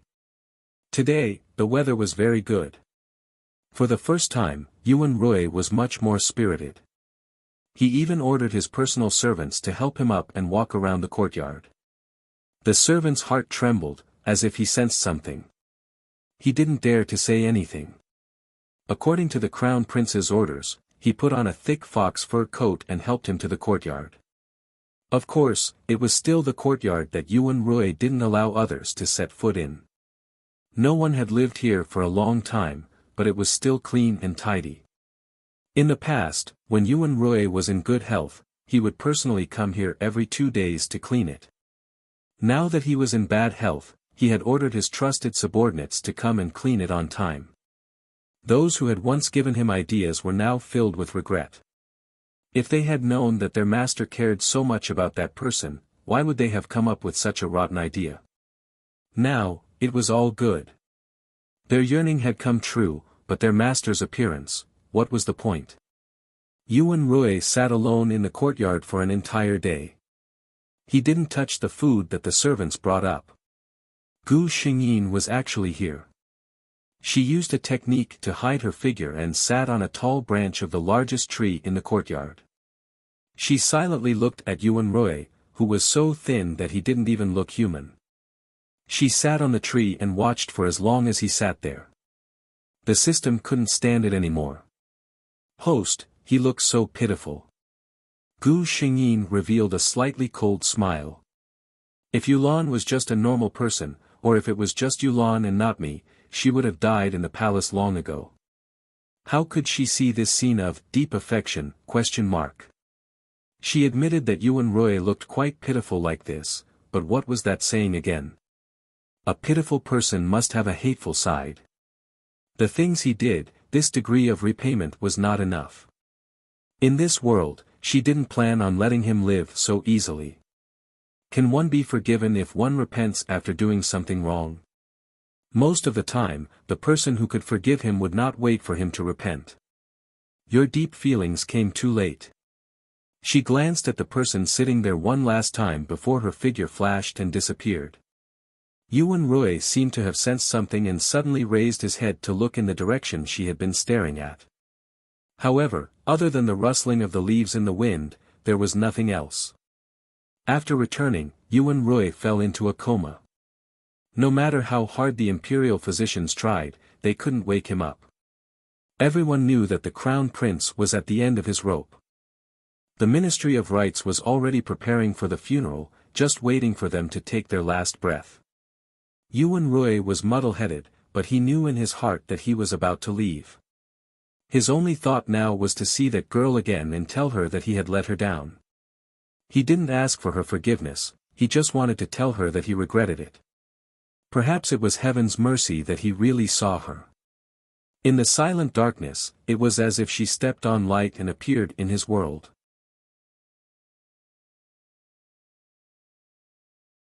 Chapter 660. Host, are you really going to do this? The host's heart was a bit distressed. This was too cruel. Gu Xingyin nodded. System, remember this. The highest level of torment is never torment the body. System, it suddenly misses the time when it was just born, when it was the host with a face full of innocence and confusion. Yuan Rui stood up. He was in a dark space, surrounded by thick darkness. The only source of light was Gu Xingyin, who was standing in front of him. He couldn't help but smile. "Am I hallucinating, or are you finally willing to see me?" Gu Xingyin was still the same as he remembered. She looked at Yuan Rui with undisguised hatred. "I hate you, Yuan Rui." Yuan Rui didn't find it strange. Instead, he nodded in agreement. "I did something so wrong. You should hate me." He suddenly became affectionate. He stared at Gu Xingyin without blinking. He was afraid that if he lost focus, she would disappear. "It looks like the heavens haven't been unkind to me. Right now, the only thing I want is to see you before I die. I want to tell you that I'm sorry." Gu Xingyin looked at him silently. Suddenly, she said, "You won't die." She suddenly smiled and looked at Yuan Rui. "I hate you. I want to end your life with my own hands. But when I found out that you were about to die..." She held her chest with one hand. "Here, it really hurts." Yuan Rui's eyes trembled. He seemed to understand something. His voice was trembling. He said to Gu Xingyin, "Yulan, listen. I, Yuan Rui, am where I am today. It's all because of my own actions. I deserve it. I'm sorry. I was so good to you, but it was all fake." "I know." Gu Xingyin looked at him quietly. She smiled and smiled until tears fell. "I know you're just using me. I hate you to the core, but I still can't bear to see you die. So, Yuan Rui, you have to live on well," she said faintly. In front of Yuan Rui, the hand that was covering his chest, without hesitation, plunged deep into his chest. There was no blood spurting out, but a fist-sized white flower appeared in her hand. That flower looked exactly the same as it did before she transformed into a human form. "No. No, Yulan." Yuan Rui tried his best to approach and stop her, but he realized that he couldn't move at all. His tears flowed out and his eyes were bloodshot. He watched as the white flower turned into specks of white starlight and flew towards him before disappearing into his body. His body, which had always been weak and powerless, suddenly became filled with strength, as if he had been reborn. But Yuan Rui couldn't care less about that. He watched helplessly as the person in front of him's black hair turned white inch by inch from the roots. Her face also turned from rosy to pale white. It was so white that it was almost transparent. He didn't know when his body could move again. He desperately wanted to approach her, but he realized that no matter how hard he tried, he could never reach her. "Goodbye, Yuan Rui," she whispered to him. Yuan Rui's eyes suddenly opened. "Your Highness, you're awake. The heavens are really protecting my Ming country."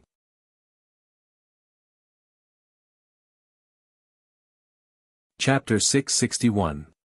Yuan Rui didn't pay attention to the imperial physicians kneeling on the ground. He quickly got up and wanted to leave, but after taking 2 steps, he stopped. That's right, he wanted to find her, but where could he find her? He stopped an attendant and asked him what had happened recently. The attendant said with some excitement, "When you came back that day, you fell into a coma. You didn't wake up for 7 days and 7 nights. Even the imperial physicians said you. But this morning, a strange fragrance suddenly came from our palace. All the flowers in the capital bloomed and your breathing gradually stabilized. It was winter right now. Everyone said that His Highness the Crown Prince would definitely be a wise ruler. The heavens couldn't bear to see him leave this world and specially sent a vision to bring him back from the dead." Only Yuan Rui knew that there was no miracle. He thought of her appearance when her fine black hair turned to ash and his heart trembled. The Ming Kingdom's imperial court exploded. What was the reason? The Crown Prince, who had just been rumored to be a god, actually wrote a memorial in the main hall. He said that when he was about to die, he received advice from an immortal and luckily came back to life. Since then, he had been enlightened and felt that this mortal world was no longer suitable for him. He earnestly requested that his position as crown prince be abolished and he be allowed to wander the world. Everyone thought that His Highness the Crown Prince had gone crazy. He didn't want the position of Crown Prince that was already in his hands. Seeing that the Emperor was terminally ill, he would soon become the ruler of the world. The ones who couldn't accept this the most were Yuan Rui's confidants.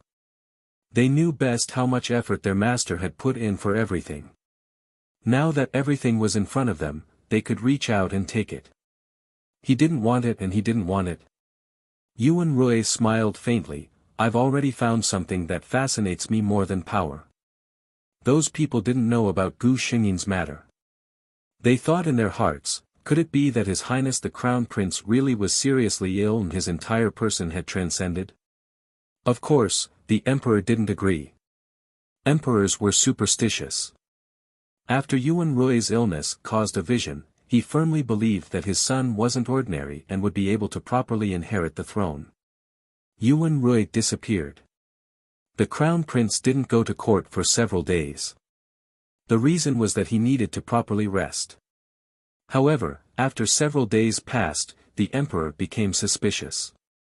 He sent people to investigate and found that the Crown Prince had already disappeared. In the capital of Ming Kingdom, there was one less Crown Prince. In the sparsely populated mountain forest, there was one more solitary young master. Yuan Rui had a general understanding of the habits of flowers and plants. He had always known that although Gu Xingyin liked the liveliness of the human world, in essence, she preferred a quiet place with many of her own kind. Furthermore, Yuan Rui remembered seeing her appearance in his dream. With her appearance, she probably wouldn't go to a place where humans gathered, right? In fact, he had an even scarier guess in his heart. Could she have already? But he had never touched this part. He had always told himself that he owed her so much. She would definitely not be satisfied if she hadn't gotten it all back from him. In fact, his guess was not wrong. Gu Xingyin came to a valley near the border of the Ming Kingdom that almost no one had set foot in. Her health wasn't particularly bad. Originally, as a plant body, Yulan would definitely not be able to survive after losing her flower heart. The Elven Queen's nature magic from the previous world saved her. However, even though she had survived, her immortal body had been destroyed, and she had less than a tenth of her magic left.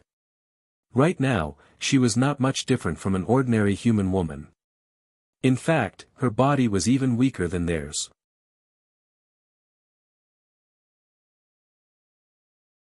Chapter 662. Host, how do you feel? The system asked. Gu Xingyin smiled. Not bad. She used what little strength she had left to build a very beautiful treehouse in this small valley. Although her immortal body was no longer there, this body's instinctive closeness to animals and plants was still there. Every day, a Sika deer or a few little monkeys would bring her fresh fruits or sweet nectar. For Gu Xingyin, these things were enough to satisfy this body. How are Yun Chuqing and Yuan Rui? She still hadn't forgotten about these two. One was her mission target, and the other was her lover who needed to be properly trained. Yun Chuqing married that high scholar. Because of her beauty, that high scholar was completely obedient to her. Yuan Rui gave up his position as the crown prince and has been looking for you all this time, the system replied. He actually gave up his position as the crown prince? Gu Xingyin was a little surprised. She knew how deep that person's obsession with power was. Otherwise, he wouldn't have personally given her to the emperor. Yet, when it was so easy to get, he gave it up. She really didn't know whether to call him sentimental or stupid. If I had known this would happen, I wouldn't have waited until now. Gu Xingyin couldn't help but sigh. The system continued, there is a saying in the human world that is very widespread, only after losing something does one know how to cherish it. Gu Xingyin didn't say anything. The system suddenly asked, Host, do you plan to meet him? Gu Xingyin replied, "Of course I will meet him, but not now. Let him slowly search for me for a while." As for Yun Chuqing, she had the system keep an eye on her. "Let's wait until this body recovers a little." The current her was really too weak. Even walking a few steps would make her feel extremely weak. She told those little animals not to look for her for the time being, then closed her eyes and began to cultivate. However, even she herself didn't know that this seclusion took 2 years. Gu Xingyin was woken up by the system. Such a coincidence.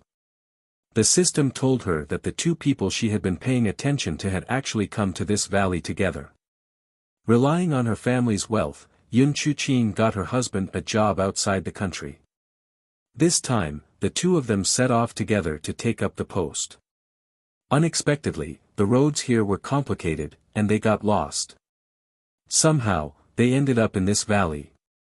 As for Yuan Rui, in these 2 years, he had traveled to almost every place in the Ming Kingdom.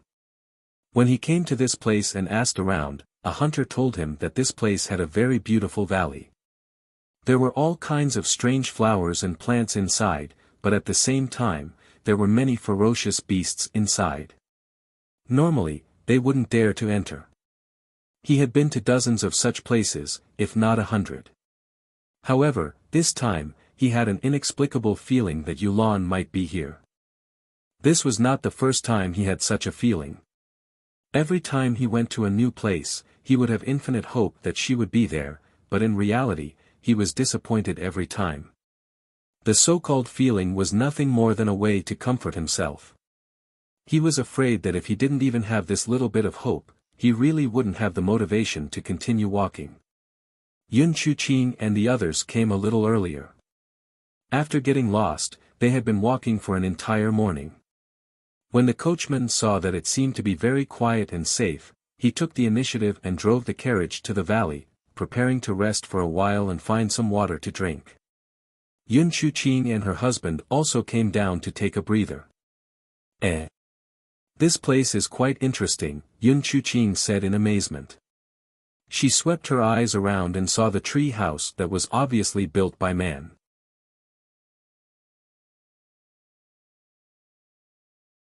Chapter 663. She couldn't help but feel nervous. It was hard not to be suspicious of a house like this in a place where there was obviously no sign of human habitation. She told her husband about it. When the high scholar heard this, his expression changed. For scholars like him, when he was young, he had read a lot of stories about monsters in the forest. Every single one of them would appear in his mind.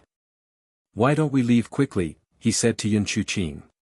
Yun Chuqing also felt that this place was strange and nodded. However, at this moment, a few deer cries came from a corner not far away. A white figure sitting on a sika deer slowly walked toward them. That person had a head full of silver hair, but he was unbelievably young and had an astonishingly beautiful face. Coupled with his pure white clothes and the sika deer beneath him, it was hard not to think of something in such an environment. Yun Chuqing's expression changed immediately.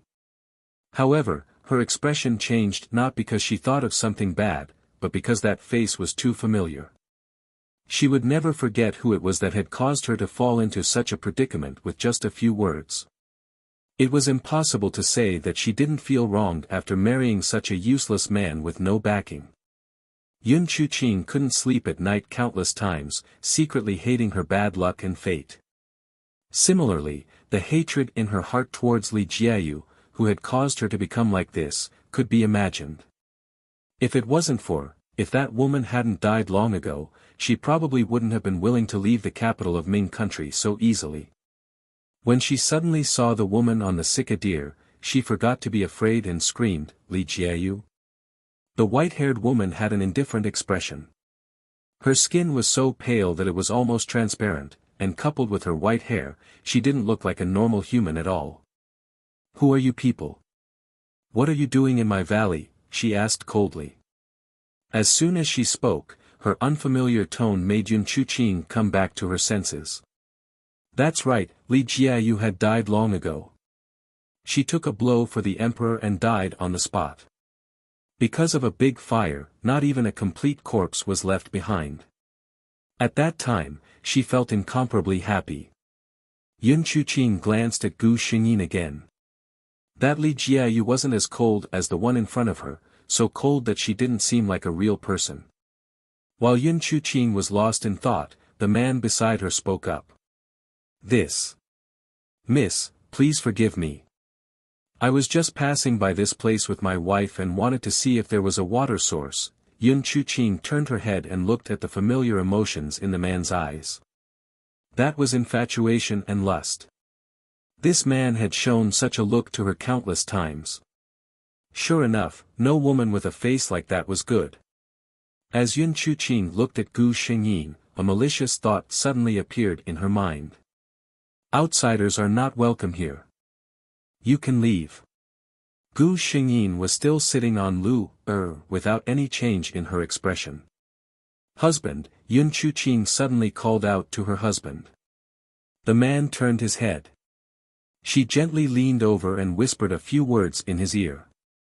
A look of pleasant surprise flashed across the man's face. He looked at her with joy. Wife, are you serious? Yun Chuqing sneered in her heart, but her expression was one of deep affection. This concubine is sincere for you, husband. Of course I'm serious.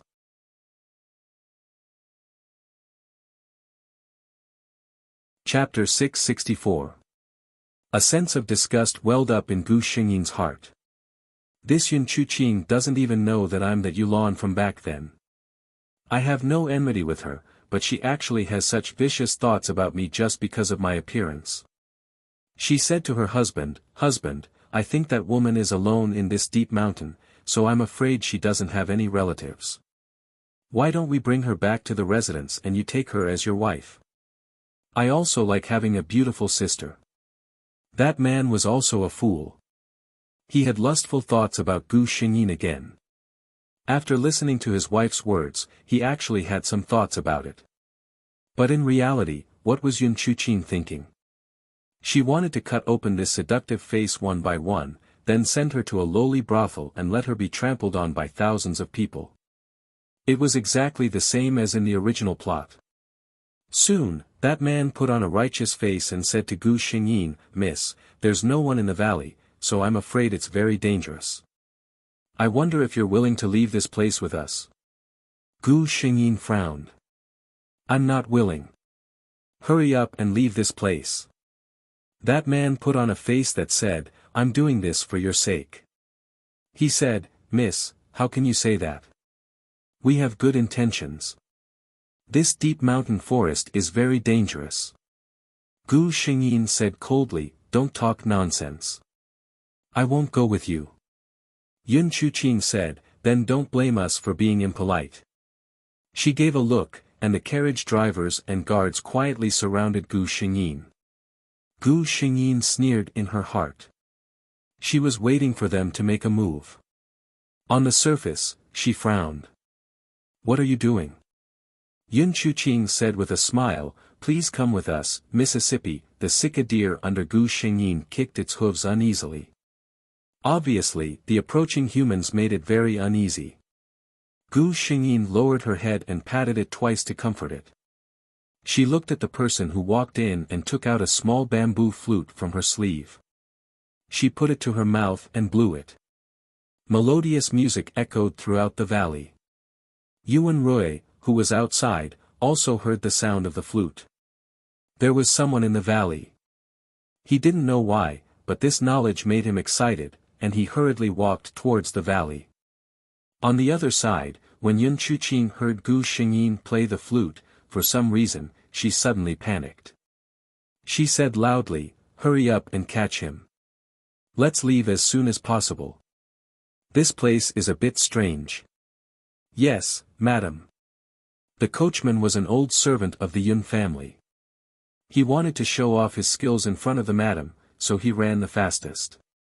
Just as his hand was about to touch Gu Xingyin, a heart-shaking roar rang out, causing everyone to tremble. Immediately after, the coachman felt a strong force on his back, slapping him to the side. Pfft. He couldn't help but spit out a mouthful of blood. Everyone looked at the huge creature that appeared in front of Gu Xingyin in horror. How? How can there be a dumb insect? Yun Chuqing's husband said in panic. The dumb insect was standing beside Gu Xingyin. When the Sika deer saw it, it wasn't afraid at all. This woman. She's not human, right? Yun Chuqing's husband said with a trembling voice. How could a normal person be with a dumb insect? Yun Chuqing was also a bit scared, but she still said, don't be afraid. We have many people, and we have weapons. It's just a dumb insect, don't be afraid. Just as she finished speaking, a gust of wind blew past. She felt pain on her face, and something warm flowed down. It was blood.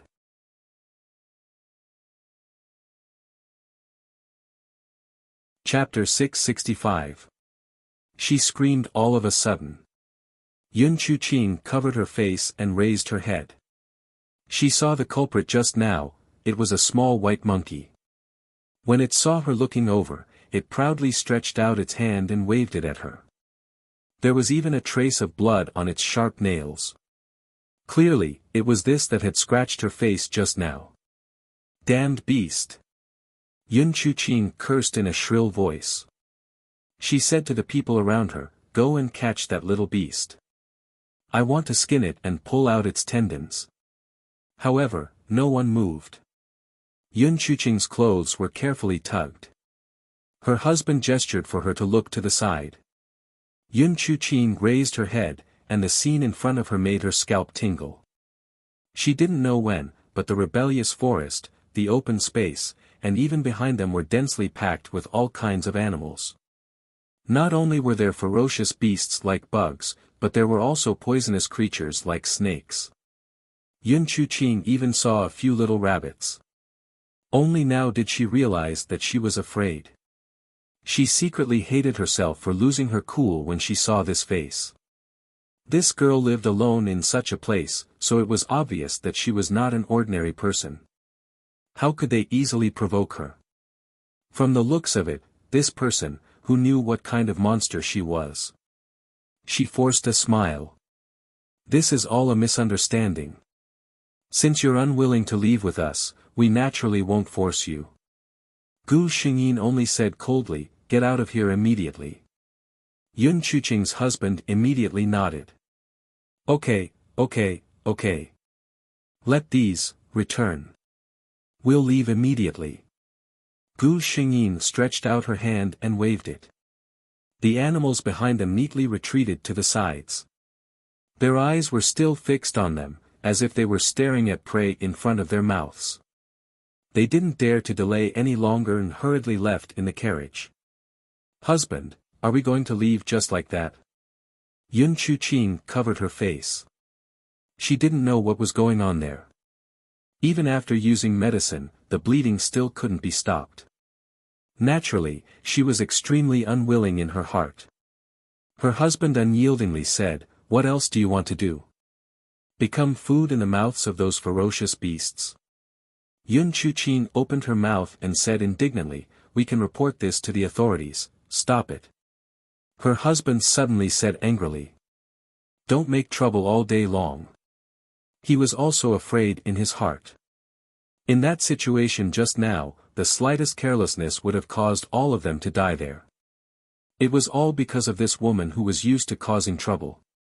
Otherwise, why would he be so worried? How dare you scold me?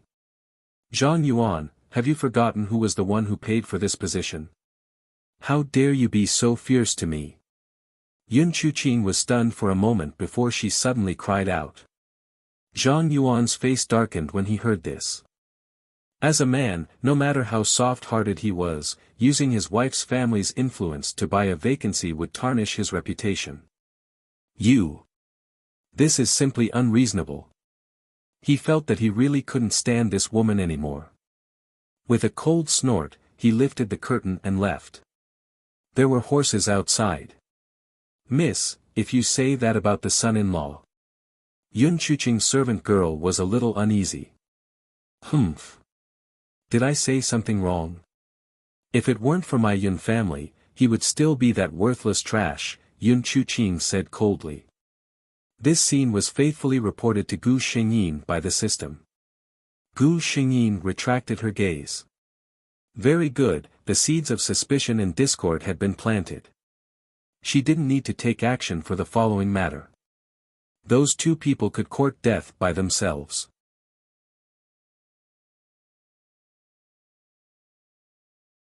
Chapter 666. All she did was let the little white monkey grab a type of fruit. Yun Chuqing's face would never recover. That man was the most mentally unstable. A small chaos spell could make him change into a different person without a sound. She got the animals to leave and got off the Sika deer herself. Thank you for your hard work, little deer. Go back quickly. The little deer reluctantly rubbed itself against her body for a while before finally letting go of her. Yulan. A voice that was trembling with excitement rang out not far away. Yuan Rui had been here for a while. Unlike Yun Chuqing, he knew at first glance that Gu Xingyin was his Yulan. He watched as she sent those people away in a few moves. The current Yulan was very different from the past. Gu Xingyin frowned, her expression still cold. Who are you? Without waiting for Yuan Rui to speak, she continued, outsiders are not welcome here. Leave immediately. That unfamiliar look made Yuan Rui's heart ache. He smiled. Yulan, I know you hate me, but please don't pretend not to know me. He would rather she hate him for the rest of her life than let her not want to have a past between the two of them. Gu Xingyin said coldly, I'm not the Yulan you speak of. If you don't leave, you'll have to bear the consequences. Yuan Rui looked at her pale and translucent skin and long white hair. The guilt and pain in his heart could not be stopped. He would never forget who it was that had brought this to her. Are you, okay? He asked. Gu Xingyin looked at him in confusion and did not say anything. The large insect from before walked out again and growled at Yuan Rui in a low voice, full of warning. Yuan Rui did not want to have a conflict with her, so he could only say helplessly, okay, okay, okay. If you let me leave, I'll leave. Don't be angry. After saying that, he really turned and left. Gu Xingyin felt that he was not someone who would give up so easily. Sure enough, the system told her that Yuan Rui had built a small bamboo house outside the valley. He planned to stay there for a long time. Host, what do you plan to do? The system asked. Gu Xingyin was drinking a cup of sweet nectar. She was in a good mood as she greeted the little fellow who brought her something. What do you mean? We'll leave once we've completed our mission, she said calmly. Anyway, as long as Yun Chuqing wasn't doing well, her mission was basically completed. As for Yulan herself, no one could say that she wasn't living a good life in such a valley as she lived like an immortal. The system immediately understood.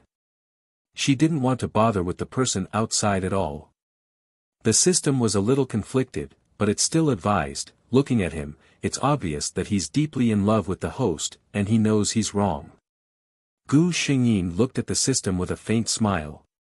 What benefits did he give you? Or, what is his identity that makes you speak so well of him? The system immediately chose to shut up. Yuan Rui really did live outside.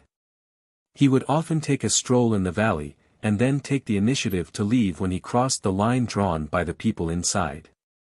In fact, he did it on purpose. He just wanted to see her often. He had long stopped expecting that person to forgive him. Being able to see her often and see her lively face looking at him was already the greatest fortune in his life.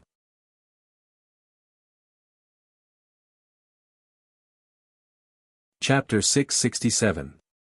In the blink of an eye, it was the time when spring flowers were blooming. This was the season when flowers bloomed and all plants loved it the most, but it became Gu Xingyin's most painful time. Because she had lost her heart of a flower. Even if nature magic could save her life, it would not be able to restore her heart. On this day, Yuanru came to the valley as usual. He quietly stood there, waiting for that person to appear and use a cold and unfamiliar tone to drive him away. He knew that his method was very shameless, but there was no other way. He could only use this method to see her. But no one came. He waited for a long time. Normally, she would have already appeared at this time. Yuanru thought in his heart. Could it be that she was already tired of him and didn't even want to see him? No, that couldn't be right. She didn't know him right now, so she shouldn't be so heartless. He suddenly had a bad premonition as he walked towards the treehouse not far away. 2 years passed. He knew that she lived here, but he had never come this close because she didn't allow it. With a light jump, he stood firmly on a thick branch. There was a green snake coiled up on the branch. When it saw this uninvited guest, it coldly spat out its tongue, warning him not to come close. Yuanru gently flicked his hand and the snake seemed to have been hit by something invisible. It was dizzy and almost fell from the tree. It could only tightly wrap its body around the branch. Yuanru didn't look at it and directly pushed it away. This house was built very delicately. It could be seen that she was living a good life here. Yuanru came to this conclusion. But in the next second, the scene in front of him made him completely overturn this conclusion.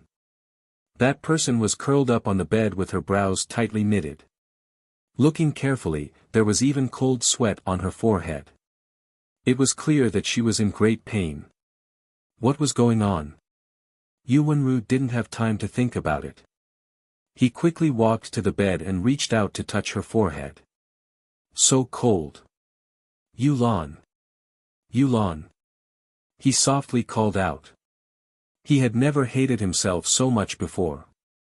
He didn't even know what he could do to ease her pain. He could only quietly sit with her on the side. Pain. She was still murmuring. She didn't say anything else but this one sentence. Yuanru looked at her hand tightly covering her chest, and suddenly understood something in his heart. A huge sense of guilt drowned him. He had long known that in order to save his life, she had lost her heart. It was impossible for her to not pay the price. Looking at her hair turning white in an instant, one could tell how great the price she had to pay was. But knowing was one thing. Seeing her in such pain with his own eyes, Yuanru's eyes couldn't help but turn red. Why are you so stupid?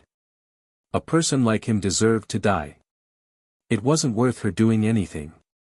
By the time Gu Xingyin regained her consciousness, several days had already passed.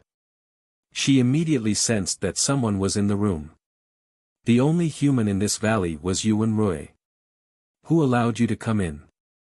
She looked at him coldly and defensively.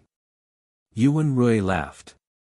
Yulan, are you still going to pretend that you don't know me? Gu Xingyin was silent. She knew that Yuanru had seen her in pain. Even if he didn't see it, this man had never doubted that she was Yulan.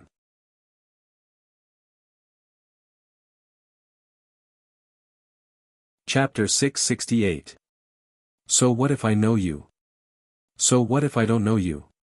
Get out of this place right now. Her tone was filled with undisguised disgust. She didn't deny it. Yulan, are you really not going to give me a chance to make it up to you? Yuanru felt a little sad. Sure. Unexpectedly, Gu Xingyin nodded. Yuanru's eyes lit up. Gu Xingyin turned to look at him. I feel uncomfortable when I see you. If you leave this place far away and never appear in front of me again, I'll forgive you. Yuanru's gaze dimmed. He knew it couldn't be that simple. Impossible, Yulan. He looked at her. My only wish now is to see you more while I'm alive. If I never see you again, I'd rather you never forgive me. Then get out. Gu Xingyin forced herself to cast a spell. Yuanru only felt his vision darken, and he inexplicably appeared outside the valley. This method was simply unfathomable. He sighed with emotion. He knew that Yulan was probably in a fit of anger right now, so he didn't plan to provoke her. Gu Xingyin was really forcing herself to hold on. She had just endured that torture and was now at her weakest, yet she still forced herself to cast a spell. As soon as Yu Wenrui's body disappeared, she collapsed. System. The system knew what she meant and said, Yun Chuqing's face is already ruined, and her temper is getting worse. Her husband has gained a foothold in the new place and is no longer so respectful to her. Now, he even took a courtesan sent by a subordinate as his concubine. Yun Chuqing has been arguing with him for a long time. Gu Xingyin nodded. Now that things had turned out like this, there was probably no hope for Yun Chuqing in this lifetime. System, my mission is considered complete, right? The system knew what she meant and lit a candle for a certain man in its heart. The host can choose to leave this world. The original character will leave behind a clone and live according to the host's wishes. Alright, after I left, she didn't recognize Yu Wenrui anymore. She went to a faraway place where no one could find her. She spent her days in the mountains and forests alone, without any disasters or worries. Gu Xingyin described the rest of Yulan's life. This was probably the life that the original Yulan wanted the most, right? System, extract me from this world. Gu Xingyin's heart was calm as he waited for the familiar feeling to appear in his soul. Yu Wenrui obediently waited outside the valley for several days without disturbing her. He wanted to wait for her to cool down a little before going to see her. He even thought that if he continued to stay by her side like this, would he be able to obtain her true forgiveness at the end of his life? However, he never thought that when he entered the valley again, it would really become an empty valley. The treehouse was still there, but the person inside was no longer there. He stood in the empty treehouse and finally understood a fact: that person really hated him to the core, and her heart was cold towards him. There was not a trace of falsehood in her words. I don't want to see you. You should never appear in front of me again. He raised his hand to cover his face. The sunlight was a little dazzling, and a transparent liquid slid down his face.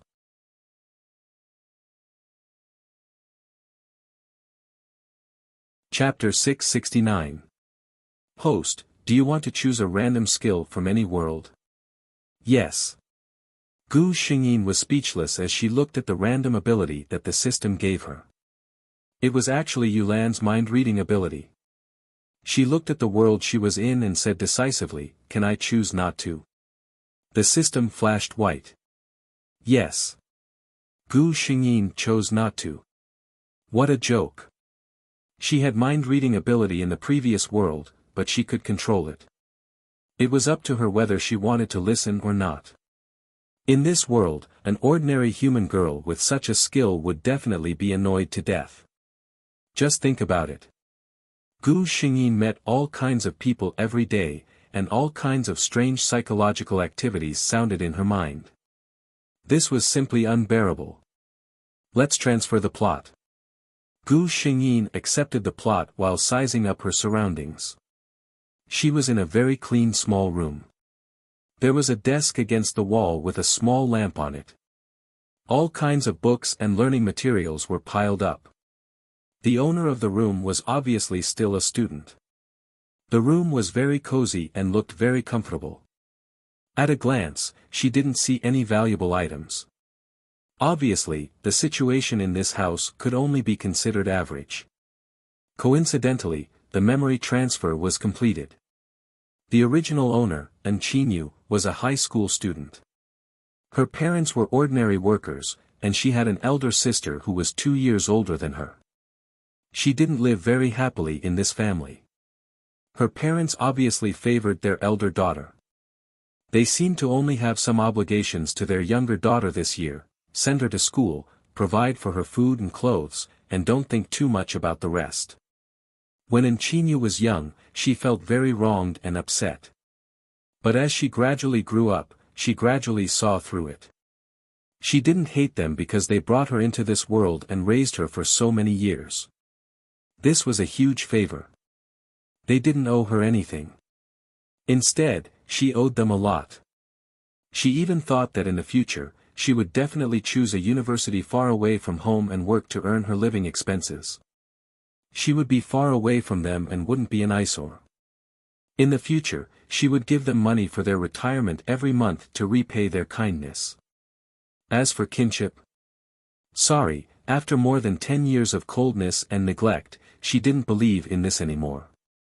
She had planned everything well, but she didn't expect that one thing would completely change her life. That day, when she came home from school, she saw two people sitting in her house who were dressed in clothes that clearly did not belong to this place. Her parents, on the other hand, were standing by her side in a reserved manner. The noblewoman was very excited when she saw her. She pulled her aside and said a lot of words. She probably meant that she was their daughter and that the doctor had mistakenly taken her away from the hospital more than 10 years ago. Looking at the evasive look of her parents, she sneered in her heart. Did the hospital really make a mistake? Just like what was mentioned in the idol drama, she had a very handsome biological brother and a pair of powerful and influential parents. She should have been a real proud daughter of heaven. This incident was exposed because the girl who was supposed to replace her got into a car accident. During the blood transfusion, the doctor reported her blood type, which made the couple realize that something was wrong. In the end, they investigated the hospital where the baby was delivered back then, and only then did they discover the mistake back then. That girl was called Song Tian, a very proud little princess. Compared to Enchinyu, who had suddenly arrived, she seemed more like a member of this family.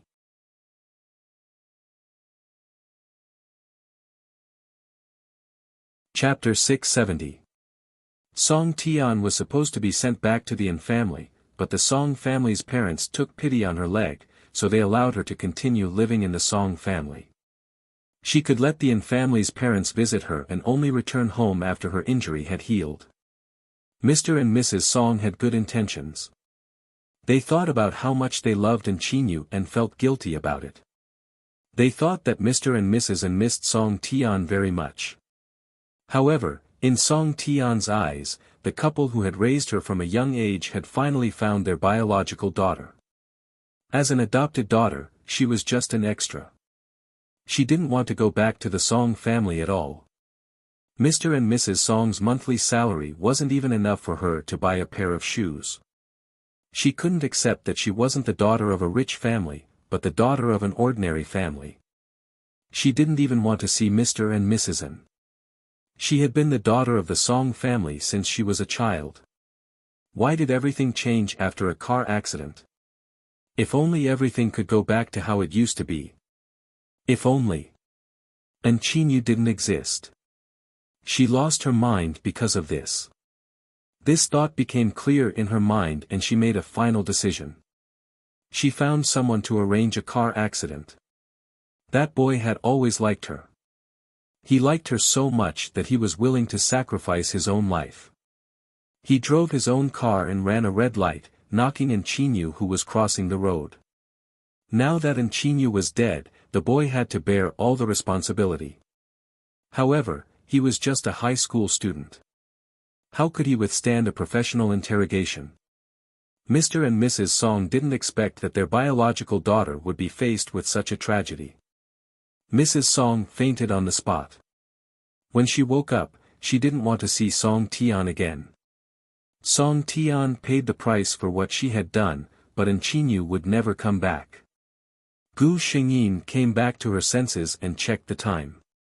It was time for school. She cleaned up and found that the living room was empty.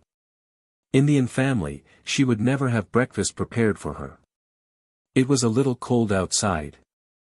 Gu Xingyin couldn't help but wrap her jacket tighter around herself. She went to the best high school in the city and the tuition was extremely expensive. Enchinyu was able to attend this school because she was the top student in her class. She had scored full marks in almost every subject in the middle school entrance exam. The school had waived all her tuition fees and even gave her a large scholarship. Since they didn't need to spend their own money, Father and Mother didn't say much. If Gu Xingyin remembered correctly, Song Tian actually went to this school as well, but the two of them had never interacted before. The Song family's upbringing was very strict. Papa Song and Mama Song weren't like other families that let their children go to those private aristocratic schools. But even so, what Song Tian was wearing was definitely not a brand that an ordinary high school student could afford. She bought a cup of soy milk and 2 buns and ate them as she walked. Tian, what are you looking at? Song Tian came back to her senses. Seeing that her friend was calling her, she smiled and said, nothing. I just thought that the girl looked familiar. Her friend glanced at Gu Xingyin's back and said with a smile, oh, she's in Qinyu. She's the top student in our school. She's the winner of the first-class scholarship every year. Song Tian glanced at the girl and felt that she looked a lot like her mother from the side. But her mother didn't have any relatives with the surname, and judging from her shabby appearance, she couldn't be her mother's relative. Song Tian didn't think much of it and walked towards the classroom.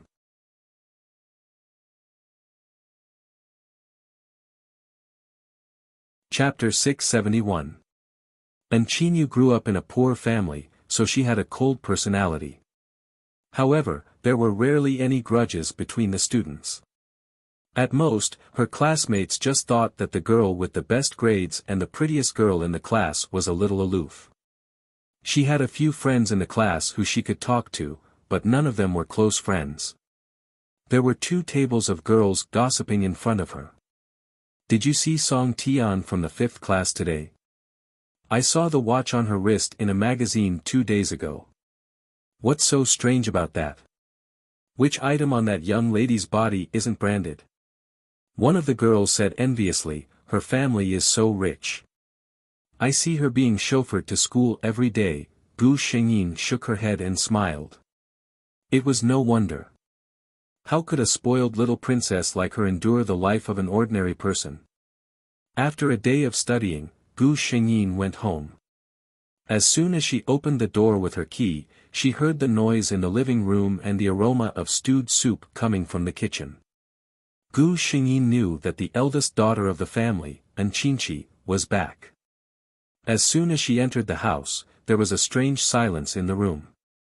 Then, Qinchi, who was sitting on the sofa, spoke first. You're back. Are you hungry? Mom made some soup. It smells so good. Qinchi was the only person in the family who would call Qinyu Yu. She was also the only one who cared about her younger sister. Gu Xingyin had a good impression of her. Gu Xingyin smiled at her older sister. Then, she ignored the couple who pretended not to see her and went back to her room without looking back. After she entered the room, Mrs. N turned around and scolded, "Look at her. What's with her attitude? Did I give birth to her to collect a debt?" Qinchi had been spoiled since she was a child, so she was bold with her words. She said to her mother, "Mom, don't scold Yu. You two are too biased. If you didn't go overboard, she wouldn't be like this now." She was also puzzled. "You like me so much, and you don't favor boys over girls. Why can't you treat Yu better? Could it be that she was adopted?" Mother N's face changed and she pretended to be angry. "You child, what nonsense are you talking about? All right. I'll go check if the soup is ready." At the dining table, Gu Xingyin consciously sat at the furthest corner. "Come on, Chi-Chi, have some soup." Mrs. N scooped a bowl of soup and handed it to Qinchi. "You must be having a hard time at school. It's not easy for you to come back, so you must nourish yourself well." Qinchi was studying in a university in the city next door, and she would only come back once every few months. Sometimes, she would even come back for a semester. Qinchi winked at her mother, who understood her daughter's intention. Although she was reluctant, she didn't want to disappoint her eldest daughter. She took out a bowl and scooped some soup for Gu Xingyin. "Qinyu, have some soup." Gu Xingyin glanced at it and took it in silence. She politely thanked her mother. In the evening, Gu Xingyin went back to her room after dinner. Not long after, Qinqi pushed the door open and walked in. "Sister." Gu Xingyin put down the pen in her hand and called out to her with a smile. Qinqi was slightly shaken. She joked, "Yu, if you go to university in the future, there will be a lot of boys chasing after you." Her younger sister didn't look like her parents. Everyone in the An family had ordinary looks, and Qinqi was considered pretty and cute. However, Qinyu had fair skin and exquisite features. She didn't look like she was born with the genes of the An family.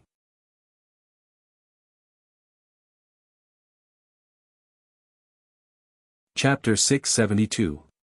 Qinqi had also secretly thought about the plots of novels and dramas when she was a child. However, when she grew up, she realized that she was overthinking things. How could such coincidences happen in real life? Her younger sister might have inherited the best genes of the An family. Gu Xingyin smiled and didn't say anything. Qinqi took out a small box. "I brought you a present." Gu Xingyin took it. It was a bottle of eye drops. The words on it were written in German. "I heard from my classmate that this is very good for preventing myopia. You're studying hard in high school now. Don't overwork your eyes," Qinqi said. Gu Xingyin felt a surge of warmth in her heart. In the 16 years of Qinyu's life, she was the only one who treated her sincerely. "Oh, right." Qinqi looked a little conflicted. "Don't worry too much about our parents." She couldn't say that her parents treated her the same way. She couldn't even say that her parents loved her.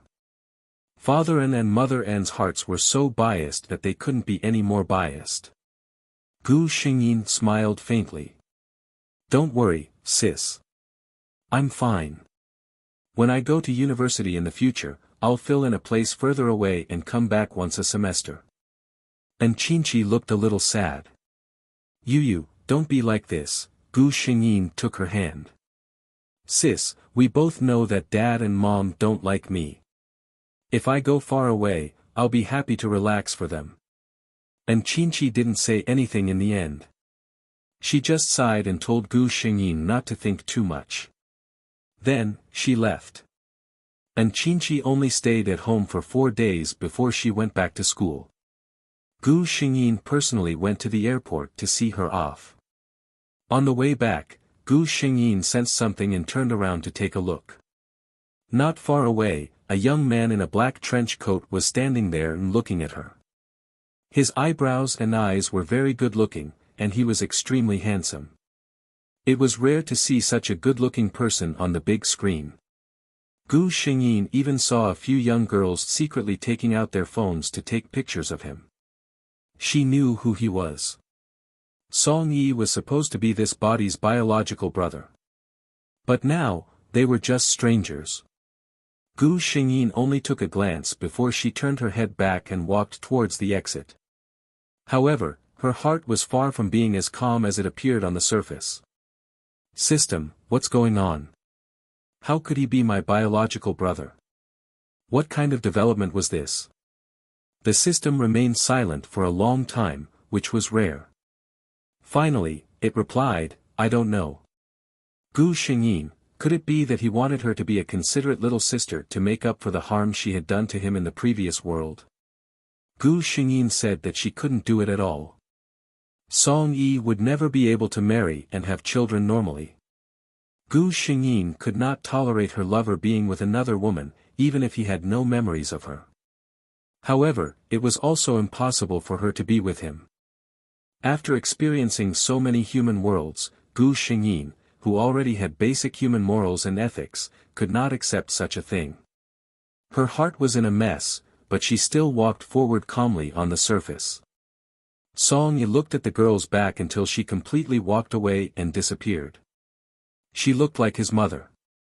This was the first impression he had when he first saw her. It wasn't that their facial features were too similar. It was just that when she lowered her head subconsciously or smiled, they looked 30% alike. Song Yi frowned and pondered for a while.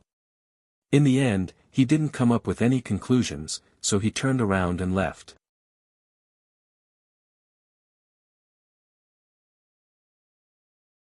Chapter 673. Gu Xingyin went to look for Mr. and Mrs. N after she got home. "You're moving out?" Mrs. N was a little surprised. "Yes." Gu Xingyin said softly, "I plan to rent a single room next to the school. That way, I won't have to waste too much time going to and from school. I can also save some time to study." Of course, she couldn't say that they hated each other, but she had to find a reasonable excuse. She looked at Mrs. N's expression and added, "My scholarship is enough to rent a room." As expected, Mrs. N agreed without much hesitation when she heard that she didn't need to pay for it. At night, in the bedroom of the N family, Mr. N's voice was a little hesitant. "Yu Feng, aren't we a little too harsh on Qinyu? After all, we've raised her for so many years. This relationship isn't any worse than our biological relationship." Mrs. N's voice was cold. "She's not my Qinyu. You've said it yourself. We've raised her for more than 10 years. We've fed and clothed her. We've done everything that should be done for her." Mr. N sighed and didn't refute his wife. He had always felt guilty towards Qinyu. She was supposed to be the daughter of a rich family and was brought to their house. He and his wife had never given her the love and care of her family. He wanted to make it up to her, but every time he brought it up, Yu Feng would get angry. Over time, he didn't bring it up anymore. The next day happened to be the monthly break. Gu Xingyin didn't hesitate to carry her luggage and move out. After school, she carried her school bag and saw Song Yi at the school gate again. This time, he drove. Gu Xingyin watched Song Tian happily get into the car. Obviously, he was here to pick up his sister. Two girls beside her said enviously, Tian said that he's her brother. "He's so handsome. Her biological brother is picking her up from school.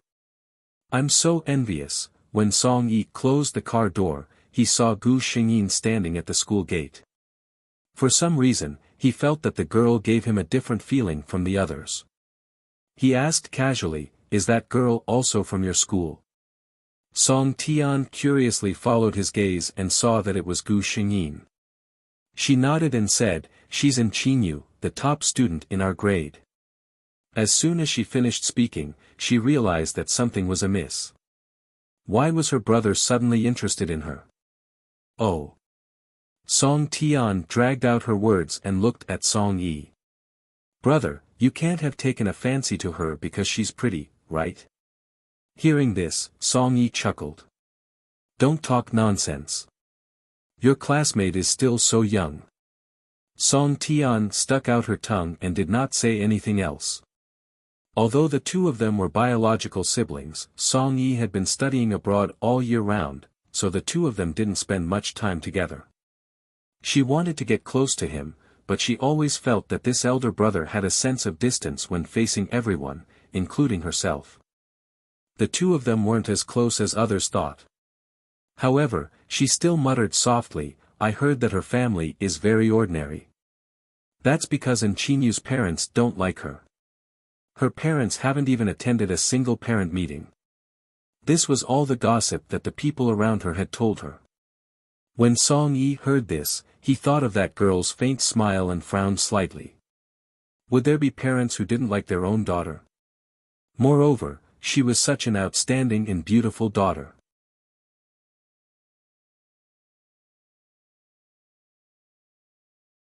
Chapter 674. Time passed in the blink of an eye.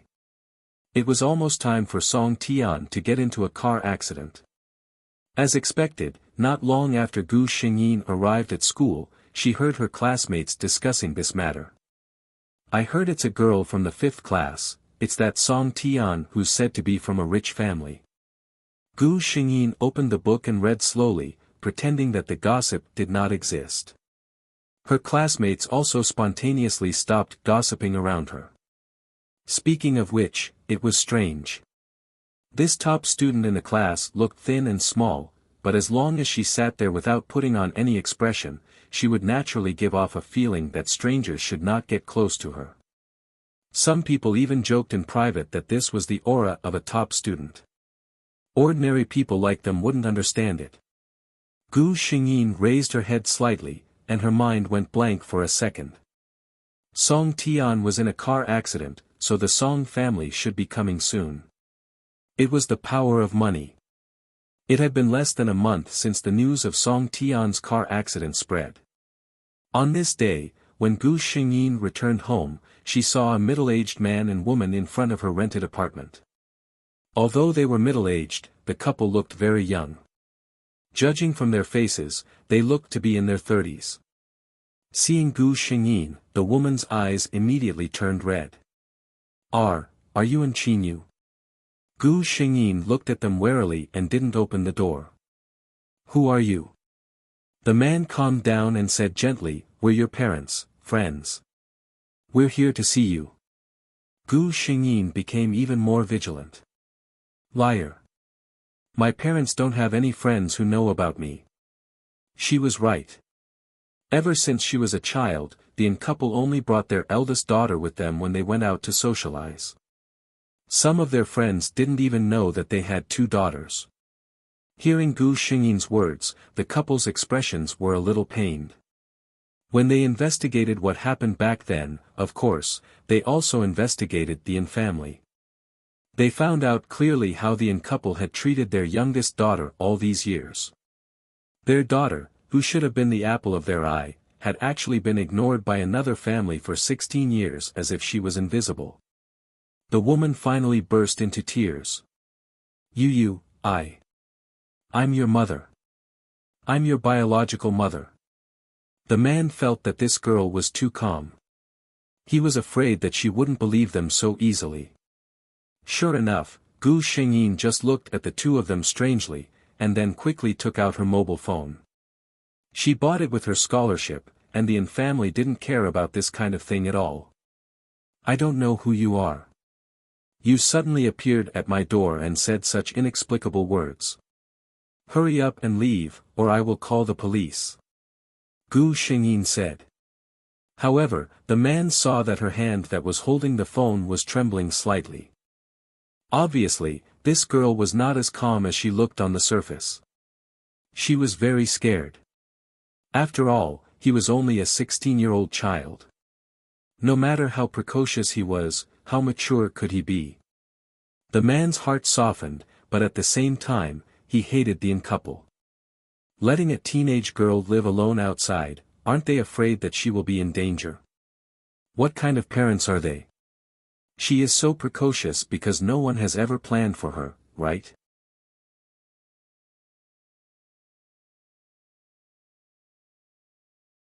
Chapter 675. He said softly, don't be nervous. We're really not bad people. Gu Xingyin choked. No bad person would write that word on their face. Papa Song was speechless. He felt that this girl was unexpectedly cute. He smiled and said, I'll call your parents now and see if it's convenient for them to come over. He really dialed Papa N's number in front of Gu Xingyin. Gu Xingyin's familiar voice came from the other end of the line. Papa Song chatted with him briefly before the 2 hung up. Gu Xingyin heard it clearly. Papa N said that he would rush over with his wife soon. Papa Song looked at Gu Xingyin. Now you believe that we're not bad people, right? Gu Xingyin was silent for a moment. She apologized to the 2 of them, then took out the key to open the door and let them in. Gu Xingyin was just a student after all. She rented a very ordinary single room. After putting a bed and a desk in the room, there was no extra space at all. Now that there were 2 adults, it was very crowded. However, although the room was small, Gu Xingyin kept it very clean. Even the not-so-white walls were pasted with warm stickers. When Mama Song entered the room and saw this scene, the tears that she held back with difficulty fell again. What kind of life had her daughter been living all these years? Gu Xingyin took out 2 stackable plastic stools from under the bed and put them next to the 2 of them. She was a little embarrassed. I only have this kind of stools here. Papa Song and Mama Song hurriedly said that they didn't mind. She went to get a pot of water and used disposable plastic cups to pour water for the two of them. Mama Song held the plain water and looked at Gu Xingyin in a daze. She didn't know what she was thinking. Papa Song was calm. He could see that Gu Xingyin was a little restrained and nervous. He just kept asking her some small questions with a smile, such as whether she was used to living alone, if she had any problems with her studies, and so on. Gu Xingyin answered slowly, and he relaxed a little. Papa Song and Mama Song looked at her. Although this child didn't like to talk much, she was very polite and well-behaved in front of the elders. Someone knocked on the door again. According to the phone call just now, it should be the young couple who came this time. Gu Xingyin went to open the door. As expected, it was Papa Song and Mama Song. Mama Song and Mama Song began to ask Gu Xingyin when she saw Papa Song. "Calm, did they ask you any strange questions? You didn't talk nonsense, did you?" "Ahem." Father and coughed heavily, and Mother and closed her mouth. Mr. and Mrs. Song, who were standing in the room, didn't look too good. Mama's as a mother and T's as a mother's daughter. One could only imagine what kind of life Qin you had been living all these years. It was obviously very crowded in the small room with 4 adults. Papa Song suggested that they go out and talk. He deliberately turned around and said to Gu Xingyin, "You, Papa. Uncle wants to talk to you. Can you come with us?" Gu Xingyin nodded, and the few of them went to the nearest tea house and asked for a private room. After sitting down, Papa Song noticed that Gu Xingyin had chosen a seat far away from Papa Song and Mama Song. She was as cold as she was when they first met. It was obvious that she didn't have a good relationship with Papa Song and Mama Song. You're tuning in to the Han Li's Wuxia Adventures YouTube channel. We're so grateful for your support, and don't forget to subscribe to join us on this incredible journey through captivating stories. Your generosity through donations truly makes a world of difference, as it's the primary source of revenue that allows me to expand and enhance this channel for you. Thank you from the bottom of my heart for being a part of this adventure.